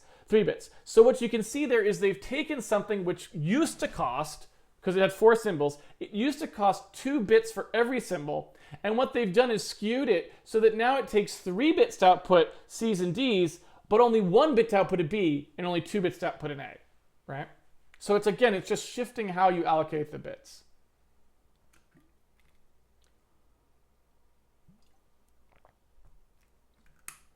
Okay. So what you can see here is it's saying, given an alphabet with known symbol frequencies, the Huffman algorithm allows construction of an optimal prefix code, one which represents strings with those symbol frequencies using the fewest bits of any possible prefix codes for that alphabet. Such a code is called a Huffman code, and so on. Now, that's not actually true. I think that's actually stated a little bit incorrectly there. So Huffman coding doesn't actually produce the optimal prefix codes. The reason for that is that it requires an integral number of bits. It is optimal for integral numbers of bits, if I remember correctly, but arithmetic encoding or other codings that are similar to arithmetic encodings allow you to use fractional number of bits, and that's important because what you can sort of infer from what we talked about before is based on the frequencies that symbols occur, you want to assign the number of bits exactly proportional to those frequencies. Well, the frequencies are probably not going to be exactly integer. It's not likely that A occurs exactly twice as likely as B, right? A probably occurs in the bit stream maybe 1.7 times more likely than B, in which case we'd like to have A take 1.7 times more bits than B, not twice as many bits as B. And that's where Huffman falls apart, because Huffman can only do integer numbers of bits because, as you can see, it's a tree shape. Arithmetic and other codings like RNAS or things like that, or just ANS in general, those are about assigning fractional numbers of bits, and they're more advanced codecs. They're better, right? But if you just want something that's more straightforward and you're okay working with integral numbers of bits, then Huffman's your jam, right? Okay. So let's see how they use it here, because Huffman can be implemented all sorts of different ways. Use of the Huffman coding in the Deflate format. The Huffman codes used for each alphabet in the Deflate format have 2 additional rules. All codes of a given bit length have lexicographically consecutive values in the same order as the symbols they represent. So I think that...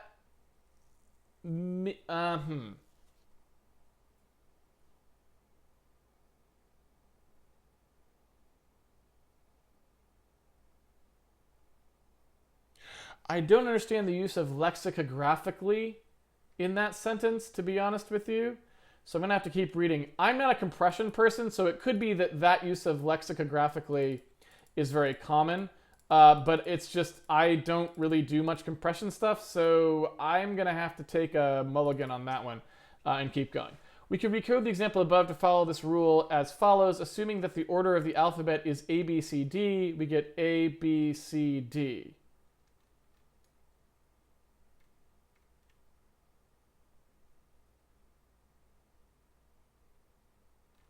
So it looks like what they mean is that the code as interpreted from left to right will always, the higher code goes first.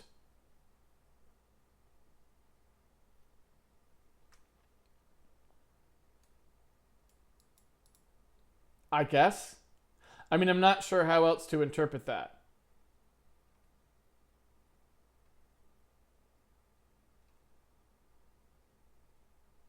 Because you can see here that they were just like, oh yeah, well, C and D, I had 0, 1, 1 and 0, 1, 0 before. That becomes 1, 1, 0 and I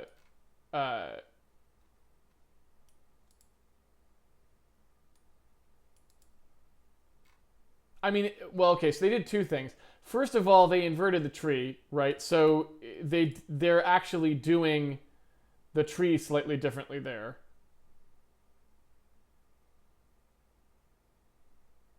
Zero precedes 10, which precedes 11x, and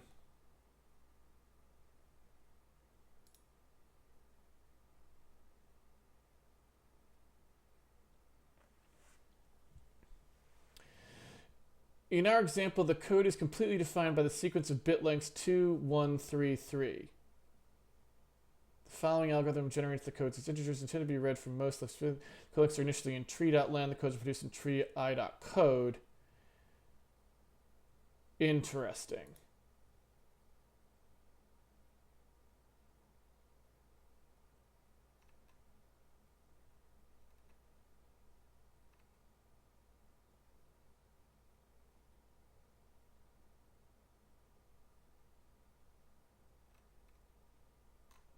So I get what they're doing here. I'm still just not sure I totally intuit exactly what they meant by that.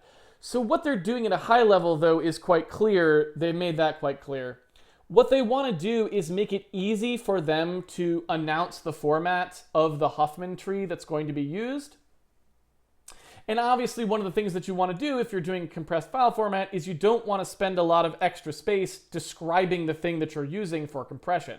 So if they have to give us information about this Huffman table, which of course Huffman tree, that we are going to be using to decode the thing, they need to specify it in a way that doesn't take more space than necessary. Otherwise, they're wasting space in what's supposed to be a compressed file, announcing things about how they're compressing it. So what they wanted to do was say, look, let's take all of the ambiguity that doesn't matter out of this table and just say, here are the rules for how we will specify Huffman code so we can give you the least possible amount of information. So what they want to do is transform, you could imagine a really piggy way of describing this table of actually sending down the tree with like nodes and which nodes point to other nodes, right? We could actually send down a whole tree descriptor. Obviously that wastes a ton of space. So what they're going to do instead is they're going to say, look, I'm just going to tell you what the bit lengths are, and then we'll just have a rule that says when you're assigning bit lengths, you do it exactly like this. So if I say that you've got a 1-bit field here, here's what that means, right? So they've sucked all of the ambiguity out by saying, look, we don't care how these bit streams are necessarily allocated, right? We just know they have to be these lengths. So if we just come up with rules that go directly from the bit length to what the bit field should be, then all we need to do is transmit the lengths, not anything else about the table, and you can fill it in the rest of it yourself, right? So that just saves space, and that's just what they're trying to do there, right? So that all makes sense. We'll come back to that in a second. Consider let's do ABCDF with bit lengths 3, 3, 3, 3, 3, 3, 2, 4, 4. This expands it out. So we've got that step, which I don't quite totally understand yet, but we'll go back to later. That's basically saying this piece of information came in from the stream. We need to go from that piece of information to this symbol table, which says what the code is for each of these things, right? And then we go through here and talk about how that's actually going to come about. So let's move forward and we'll go back to that later. Okay, so each block of compressed data begins with 3 header bits. The first bit says be final. The next 2 bits say be type. Be final is set if it's the last block, so that's how we know that we're done, I guess. And be type says either it's uncompressed, it's compressed with fixed Huffman codes, compressed with dynamic Huffman codes. Dynamic Huffman codes means they change as you go. And 11 is like, we don't use it yet, right? So then we go, all right, the only difference between the 2 compressed cases is how the Huffman codes are defined. In all cases, the decoding looks like this. Read the header. If it's no compression, we just grab everything we need. Otherwise, if it's dynamic Huffman codes, we read the representation of the code trees, and then we loop until the end. We code literal. If the values are we copy the value. Otherwise, we get out of the loop, and we use a lookup. This is an LZ77 loop here. We'll talk about that in a second. Move backwards, copy the length, blah, blah, blah. Note that the duplicate string reference may refer to a string in a previous block. Backward just may cross one or more block boundaries. However, distance cannot refer past the beginning of the output stream. That's all fine. We'll talk about all of that in a second. Preset dictionary might discard part of the output stream. A distance can refer to that part of the output stream anyway. Yeah, this is all fine. So non-compressed blocks are just a chunk of data. That's going to be trivial, right? Compressed blocks are basically an LZ77 thing, which we'll talk about in a second. Let's see here. Compression with fixed Huffman codes. Just are fixed and are not representing specific data. Therefore, code lengths for literal are... Oh. The Huffman codes are fixed and are not represented explicitly in the data. The Huffman code lengths for the literal length alphabet are...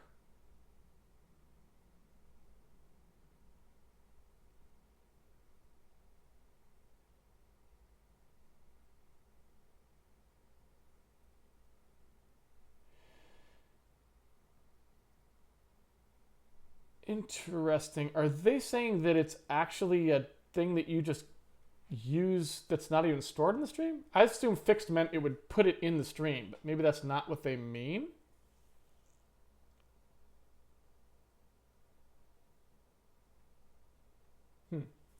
We'll look at that in a second. With dynamic Huffman codes, shows in the Huffman codes for the 2 alphabets appear in the block immediately after the header bits and before they... Okay, so this is not... These are not what I thought they were.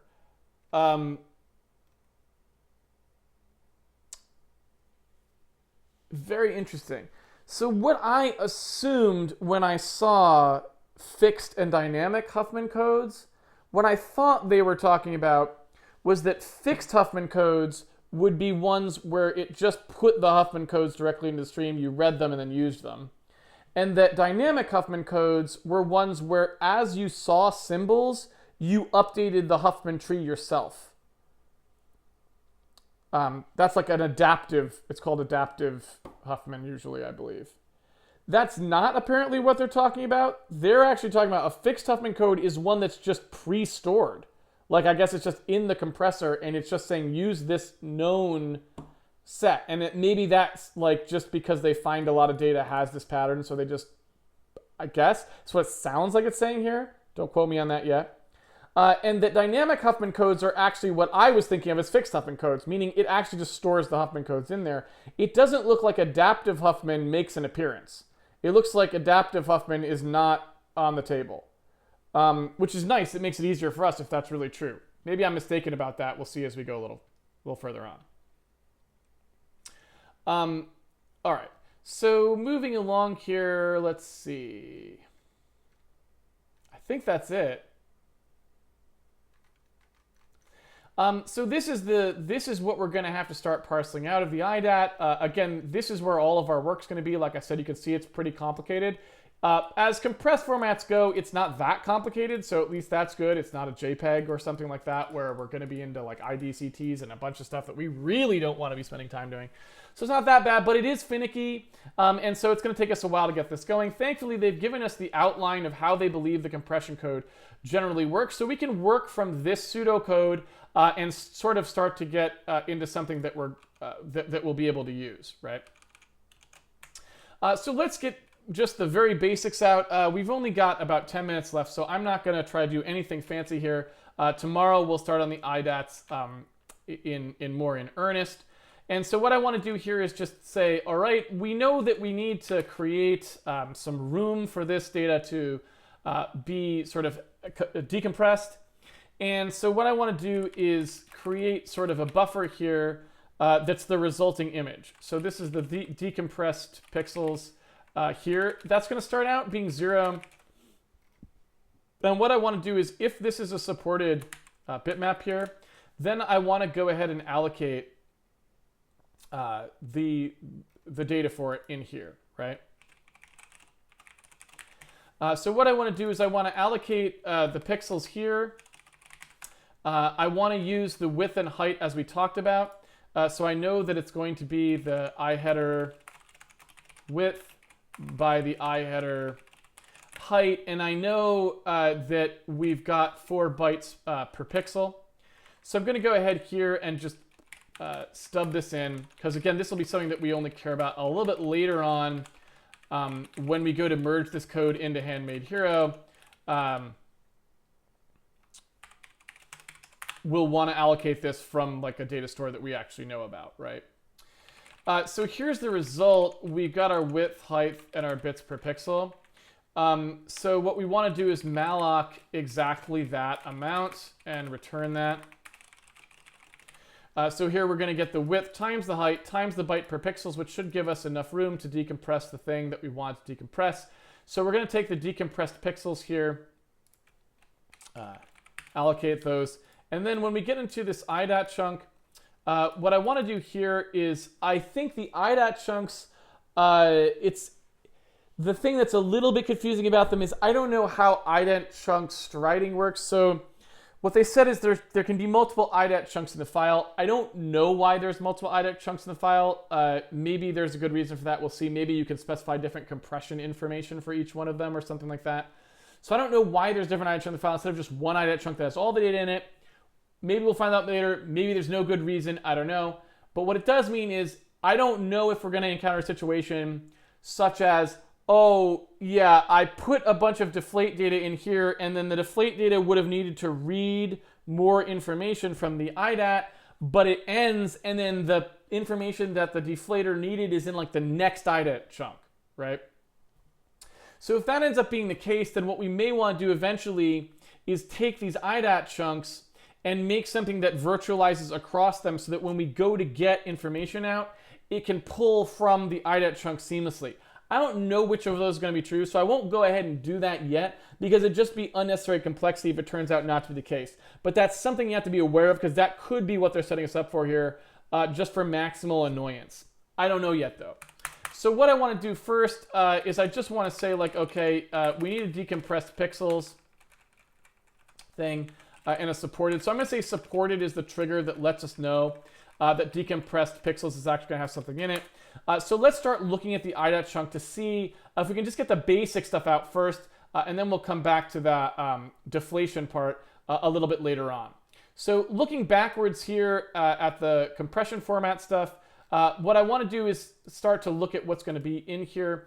Again, we don't really know exactly what's going to be in the IDAT chunk because it was kind of what's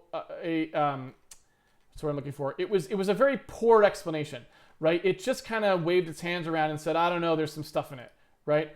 So we look at an image chunk, it just says, here's the decimal values for the thing. That's just the thing that says IDAT. And then it contains the image data, and it says nothing else about it, right? Nothing else about it. So what we want to do is look at these two to see what it actually says, and that's what we're going to have to try. So filtering transforms the PNG image with the goal of improving compression. PNG allows a number of filter methods and all the blah, blah, blah, right? What these are going to be, I'm almost certain, is filtering is going to be something that tells us how the pixels relate to each other. And so what you oftentimes will do if you have an image, right, you know that you're going to be feeding it through a certain compression algorithm at the end, right? And that compression algorithm is going to do things like take chunks of repeating data and compress them down to smaller amounts, right? So if you see the same pattern over and over again, whether that's a big run of zeros or a bunch of, repeating little pieces that all like happen again, that's the sort of stuff that we'll start to suck up in the deflate algorithm, which we'll talk about a little bit later. So typically what you want to do with an image beforehand, and PNG does a spectacularly bad job of this. Their filters are awful, but better filters are not awful. What you do is you say, well, look, instead of just taking all these pixels and feeding them directly to the thing, what I should do is have some transform on the pixels that tries to put them into a space that might make it easier to compress them in that way. For example, maybe one thing I could do is take the average value of all the pixels and subtract that away, so I just get like pixel differences or something, right? That would mean that only subtle changes would have to be recorded, which would reduce the size of the pixel information, which would then allow the compressor's Huffman tree to use less space to encode the small deltas, blah, blah, blah, blah, blah, right? So the filter part is just a pre-pass on the image that tries to get it into shape. What we're going to have to do is reverse up that change, right? So in theory, I expect this to happen after compression. So I'm going to assume that the compression part's what happens first. Notice they didn't bother to say that, right? So the spec's a little annoying. That's what I was talking about. But what are you going to do? So if you look at it here, I'm just going to start with this and assume that's what's in the data stream in the IDAT chunk, even though nobody bothered to say that. Why would you? It's only a spec. And let's go ahead and see what it says. It says compress them as a zeros from the international standard. Our values are reserved. PNG compression zeros, deflate, inflate. Compressor with sliding window, which we have the spec for over there. It's an LZ77 derivative, which we know and which we said. And it has this structure, right? So let's look and see if this is what we see, right? Let's just see if that's what we see. So we expect to see 2 bytes, one that's the Zlib compression method and flags code, and one that's additional flag and checks bits. And let's see if that's what we actually get when we look at the stream.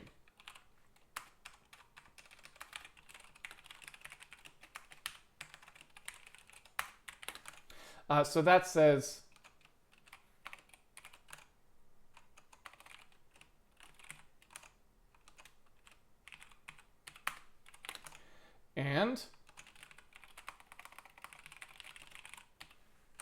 and then we've also got a check value.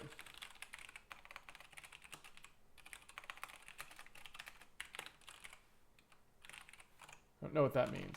Probably something to let us know if we've done our thing correctly. Let's find out. The PNG compression method 0, the Zlib compression method's flag code shall specify method code 8, an LZL window size of not more than 32768. The Zlib compression method number is not the same as the PNG compression method number in the IHDR chunk. Additional flag shall not specify a preset dictionary. Oh. Well, that's good, because that means we don't have to implement that code path, presumably. If the data to be compressed contain blah, blah, blah, the PNG code may set the window size by rounding up to a power of 2. Decrease the memory required for what the code do without adverse effect of the compression radio. The compressed data within the Zlib data stream are stored as a series of blocks, each of which can represent raw data. That's all good. The check value stored is calculated on the uncompressed data represented data stream. The algorithm used to check is not the same as CRC used to PNG zeros. The Zlib check values are made cross-check, deflate, and inflate. Does it say? Does it bother to specify what? Is it just me, or did they just totally skip how the CRC was? It is not the same as the CRC calculation for the PNG chunk. Oh, so I think it's just whatever Zlib would have done. So I think they just kind of they're just leaving that to the Zlib spec. So that's fine. All right, so let's take a look at what does this look like, right? So let's take a look at the PNG IDAT header and just look at what it looks like. And that's where we'll end the stream. And then tomorrow we'll tackle that part. We'll tackle the sort of like starting to get the Deflate coder working, right? So here's the IDAT header, and I'm going to go ahead and just say, look, let's take a gander at that data. That's going to be this. Where's this chunk data here? And what I want to do is just inspect those values, I guess. And I can inspect those values based on what I read in here. There was information about how that was going to be stored, right, in the Zlib part of things. So this is what it told us we would be seeing. It told us we would see a compression method, and it's saying in the PNG spec that this has to be 8. So what we can say here is if bits 0 to 3 have to be set to 8, then 4 to 7 is the information we need to figure out what the window size is, right? So let's just see if we can get those two values out, and then we'll call it a day. Oh, and then we can also look at the flags. We can get out the fcheck, the fdict, and the flevel, right? So let's try to get all of those out. So let's go ahead and get the CM, the CInfo, the fcheck, the fdict, and the flevel. So the compression method is going to be in the Zlib method flags. That's going to be in the bits 0 to 3 is the CM. So bits 0 to 3 is just the first 4 in theory. So the Zlib method flags and OXF should give that to us. And then if we shift down the remainder by 4, that should give us 4 to 7. Assuming that we're looking at that correctly. 4, 5, 6, 7, 0, 1, 2, 3. So that's both halves of that. So it's just 2 nibbles, right? We're just getting 1 nibble out in each case. The fcheck value is 0 to 4. That's in the flags. And check bits for CMF and FLZ. When viewed as a 60-bit instrument for the multiple of 31. So is that just a thing? It looks like fcheck is just basically an error redundancy thing, I guess. I don't know why that's there, but it looks like just another way of checking things. So we'll look at that in a second, I guess. The preset dictionary is just bit 5. It's just on or off, right? So in theory, we should be able to take, well, I guess we shift it down by 4 and we'd get bit 5, right? That's bit 5. And then we want the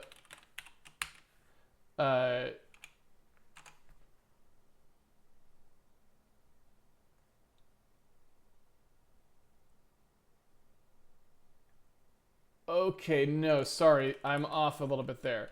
So they want 0, 1, 2, 3, and 4. So they want the first 5 bits here. So they're actually looking, this is a bigger value. So it's actually that, right?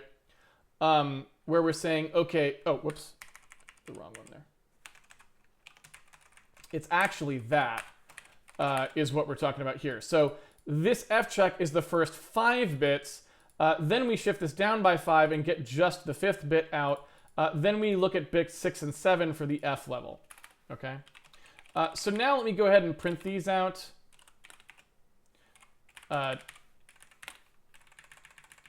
Just so we can see what they all are. And then, like I said, that'll be it for today.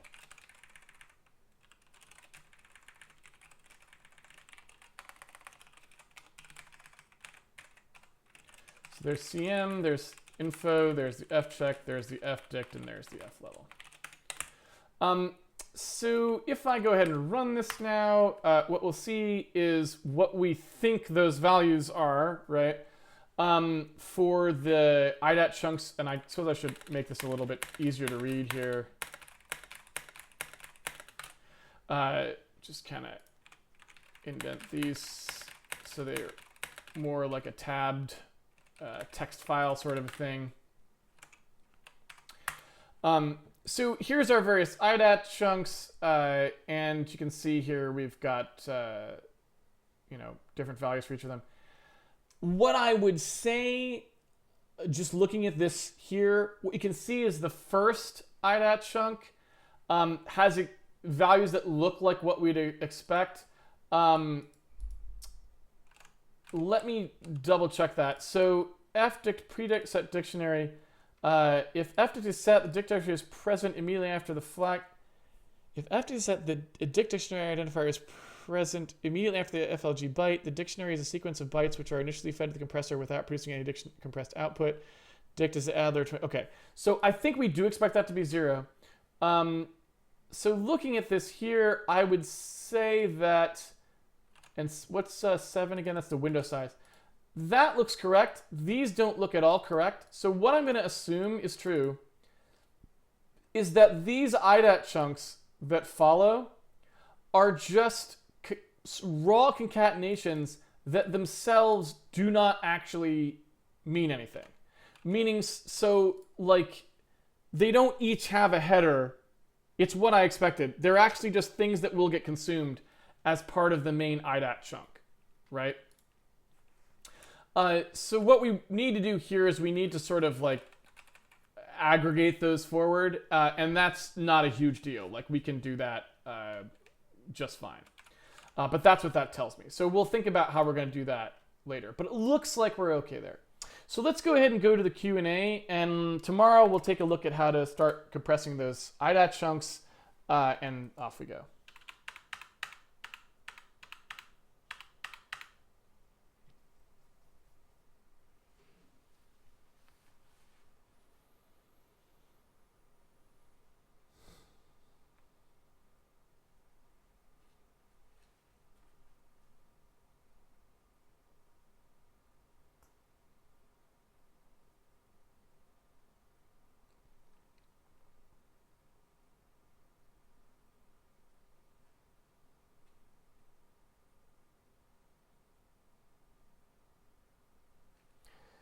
Instead of using the force C macro, why not just use a single quoted literal? For example, if chunk header type 3 equals I header.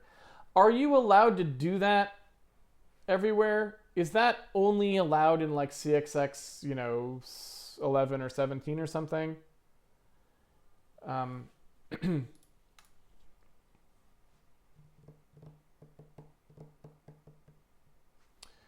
What is wrong about using image magic from the build system to convert all the images? Because we want the artist to be able to save out of Photoshop and load, and this will load directly from the game. The game is supposed to load the output that the artist sticks in the directory just immediately.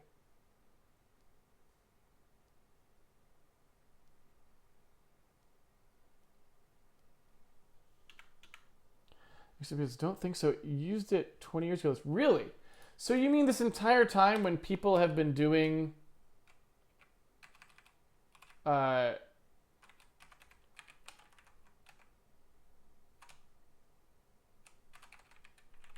I've seen so many macros that you're saying you could have done that? That's pretty awesome, and I did not think that worked. Well, so, okay, but it's the wrong order is the only thing, right? So you'd have to actually do this.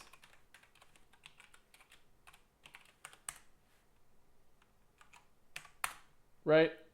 Which is kind of annoying. So that's probably why.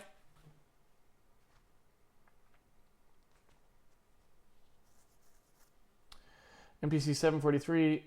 What math subject do I need to know to follow along? Should I learn linear algebra? Well, it depends. You do need to know some linear algebra to follow along, but we don't do much work with matrices. It's pretty basic. So I would say that you don't need to know much about like matrix factoring and those sorts of things. So I would say probably just basic vector, like working with vectors is probably all you would need a little practice in following along.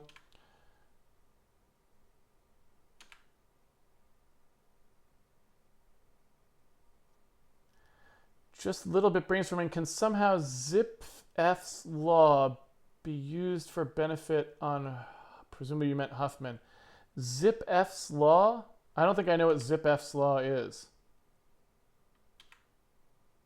It would work if you B-swap the type. Yeah, I mean, like I said, you kind of have to... I mean, yeah, we could do this. Right.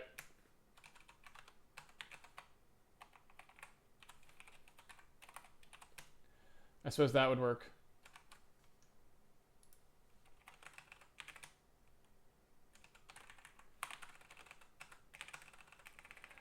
Which is kind of cool. I definitely admit, I did not know that that would actually work. So I'm totally down with that because, hey, it gets rid of a macro that really doesn't do anything. So I'm fine with that.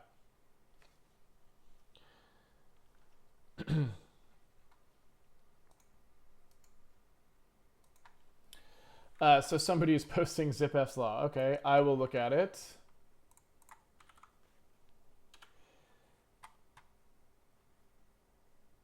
Many types of data studied in the physical and social science can be approximated with a Zipfian distribution, one of a family-related discrete power law propagation. Oh, so I think I see what you're saying. You're basically saying, are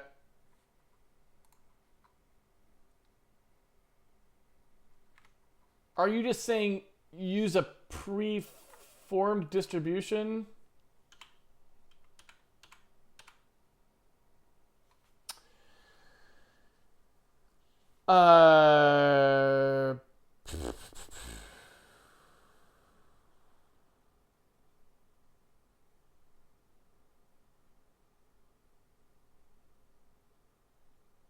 So I guess I'm not sure exactly what you're asking about the ZipF's law, but here's what I can say. So compression, generally speaking, when you get more advanced compression, they don't generally ever want to use a pre-designed distribution, I don't think, because you want to be able to adapt to your data better than that. So I don't think anything as simple as just assuming that the distribution is a particular type of distribution is something that they do. I'm not a compression person, so you really want to ask someone like Charles Bloom.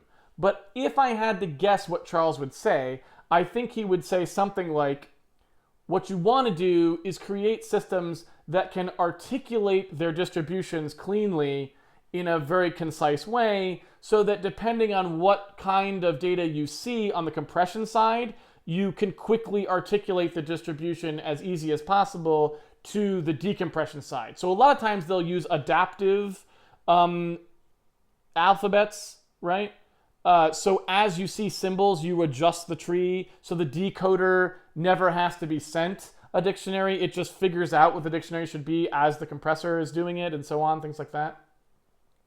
But again, that's a question more for compression person, not for me. I don't do compression.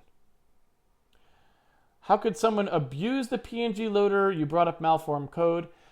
Yeah, so all I meant was, if you want your program to handle like possibly garbage input, you need to put checks in and guard for that. We won't be doing that. So someone could construct a PNG file that would cause us to crash or produce an exploit in our code, for example, by setting the bits of the IDAT chunk, for example, to make our LZ decoding loop crash by looking into memory that doesn't exist or something like this, right? And so if you want to ship something robust that you expect other people to be using, not during development like we're doing here, but actually like as part of like Photoshop or something, you probably want to put in some resiliency there so that if there's a malformed data stream, you detect it and just produce an error message rather than crashing or who knows what else. The PNG IDAT footer should be 4 bytes. Oh, Yes, you're right. It should be. Thank you.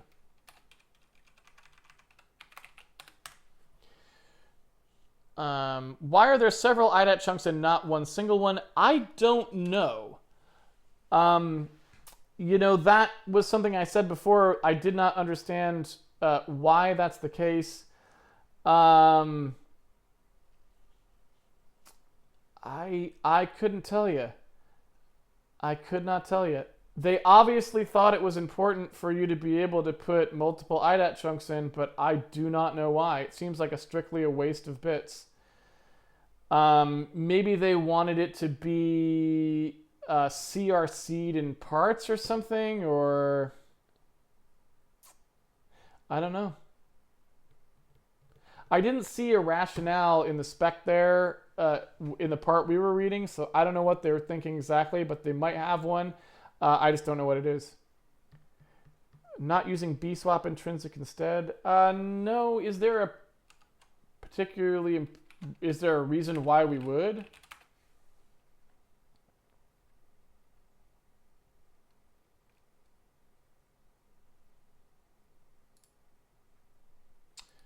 Because what, actually,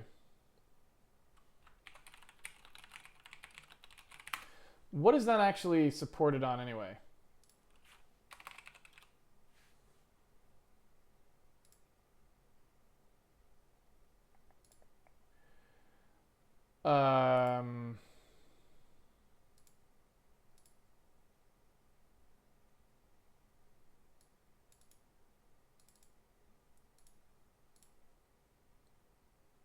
So are these just always available in all x64?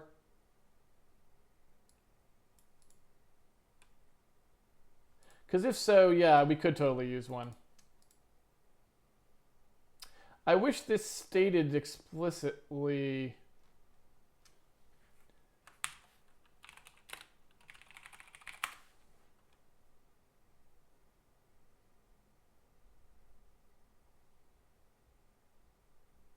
So it should be in any x64 chip, right? So yeah, we could do, if we wanted to, we could do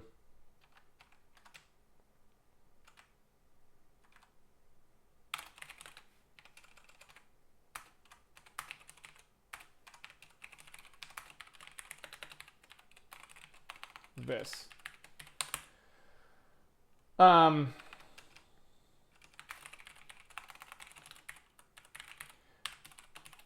Let's see if that works. Wait a minute. What was the intrinsic again?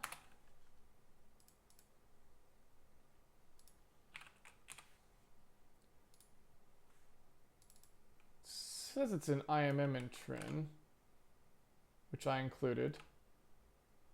And it says it's underscore bswap.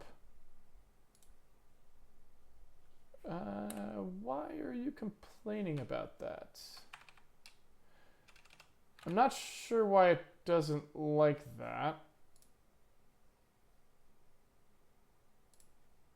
Let's take a quick gander, because yeah, I don't know why. I guess I have not used that instruction. But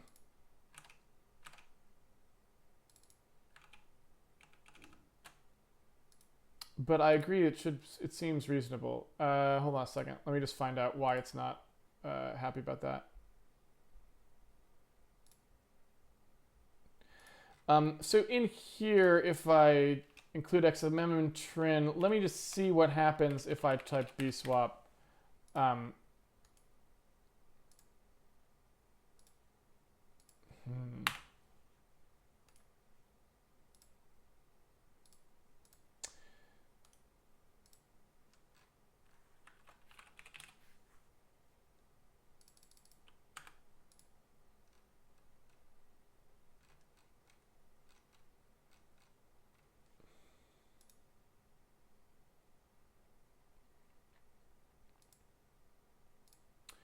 So XMM and trin is in this directory, right? Yeah. So what I could do is say, all right, look, tell me where that is, and let's look at why it doesn't want to be. You know, what would I have to define for you to give me that macro. So if I just say, look in here, tell me where bswap is, it doesn't seem to want to give it to me.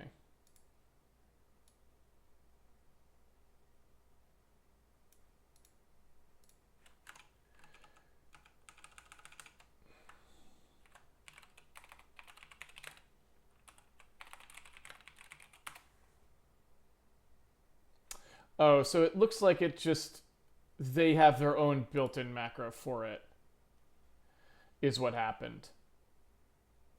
Right? So they called it byte swap ulong, is what actually happened.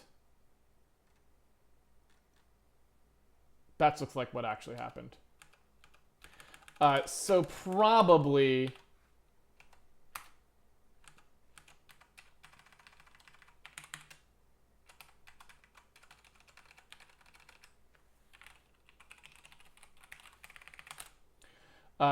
that's it. Even though Intel defined it as a bswap, probably what happened is they were like, oh yeah, Visual Studio already had its own idea of what that x64 intrinsic was going to be, and so that's what it used, right? That's probably what happened. So what we can do though here is take a look, and we should get that instruction getting issued. So here, let me, oops.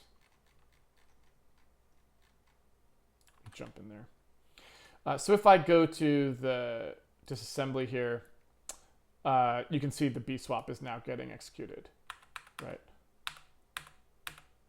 So off we go. So yeah, that's totally cool by me. I don't think that's the part of the code that really matters much at all. You know what I am interested to know? How smart is the compiler there? So if we do that, if I switch the builds to optimized, is it smart enough to figure out it's a bswap and to insert the bswap instruction? Assuming the bswap instruction is the fastest way to do it, which presumably it is. Let's find out.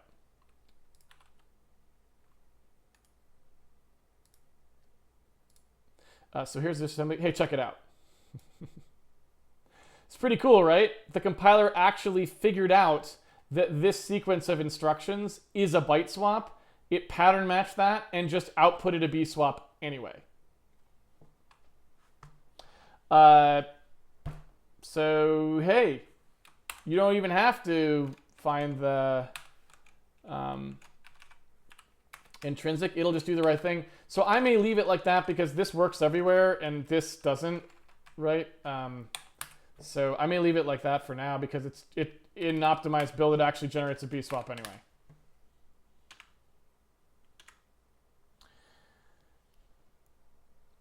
Is the PNG loader to support allow live art iteration on stream? Not on stream, just when Anna's working on the art.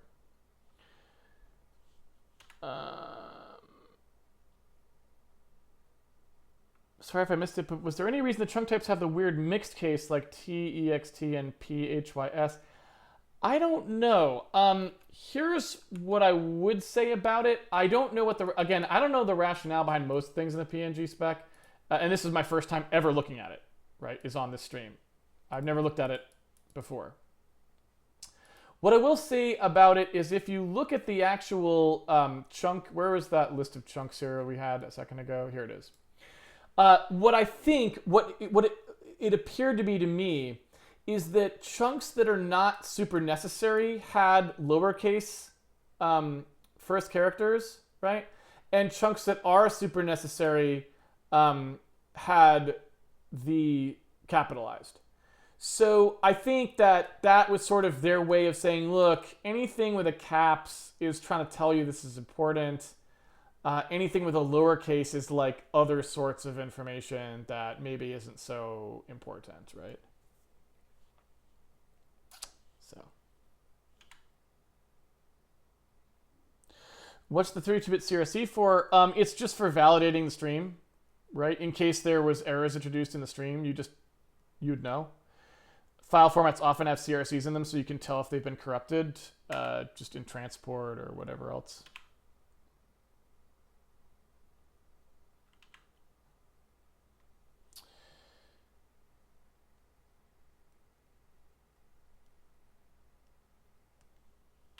Let's see.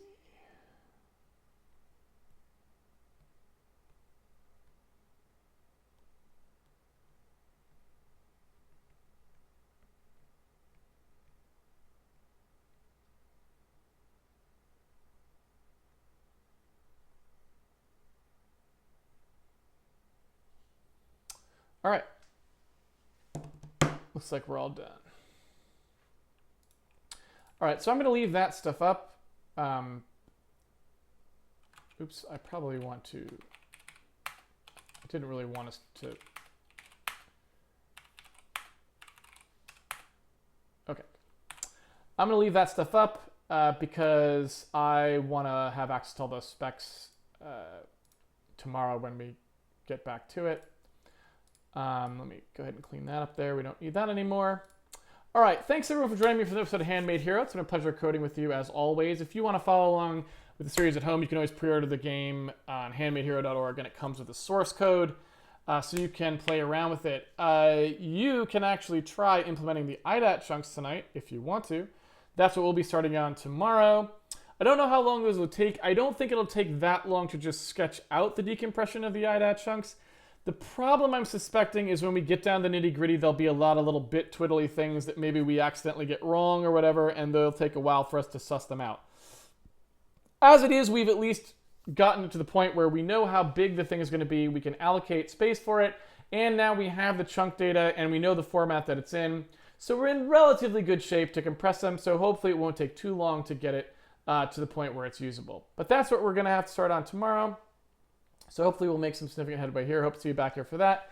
Until then, have fun programming, and I'll see everyone on the internet. Take it easy, everybody.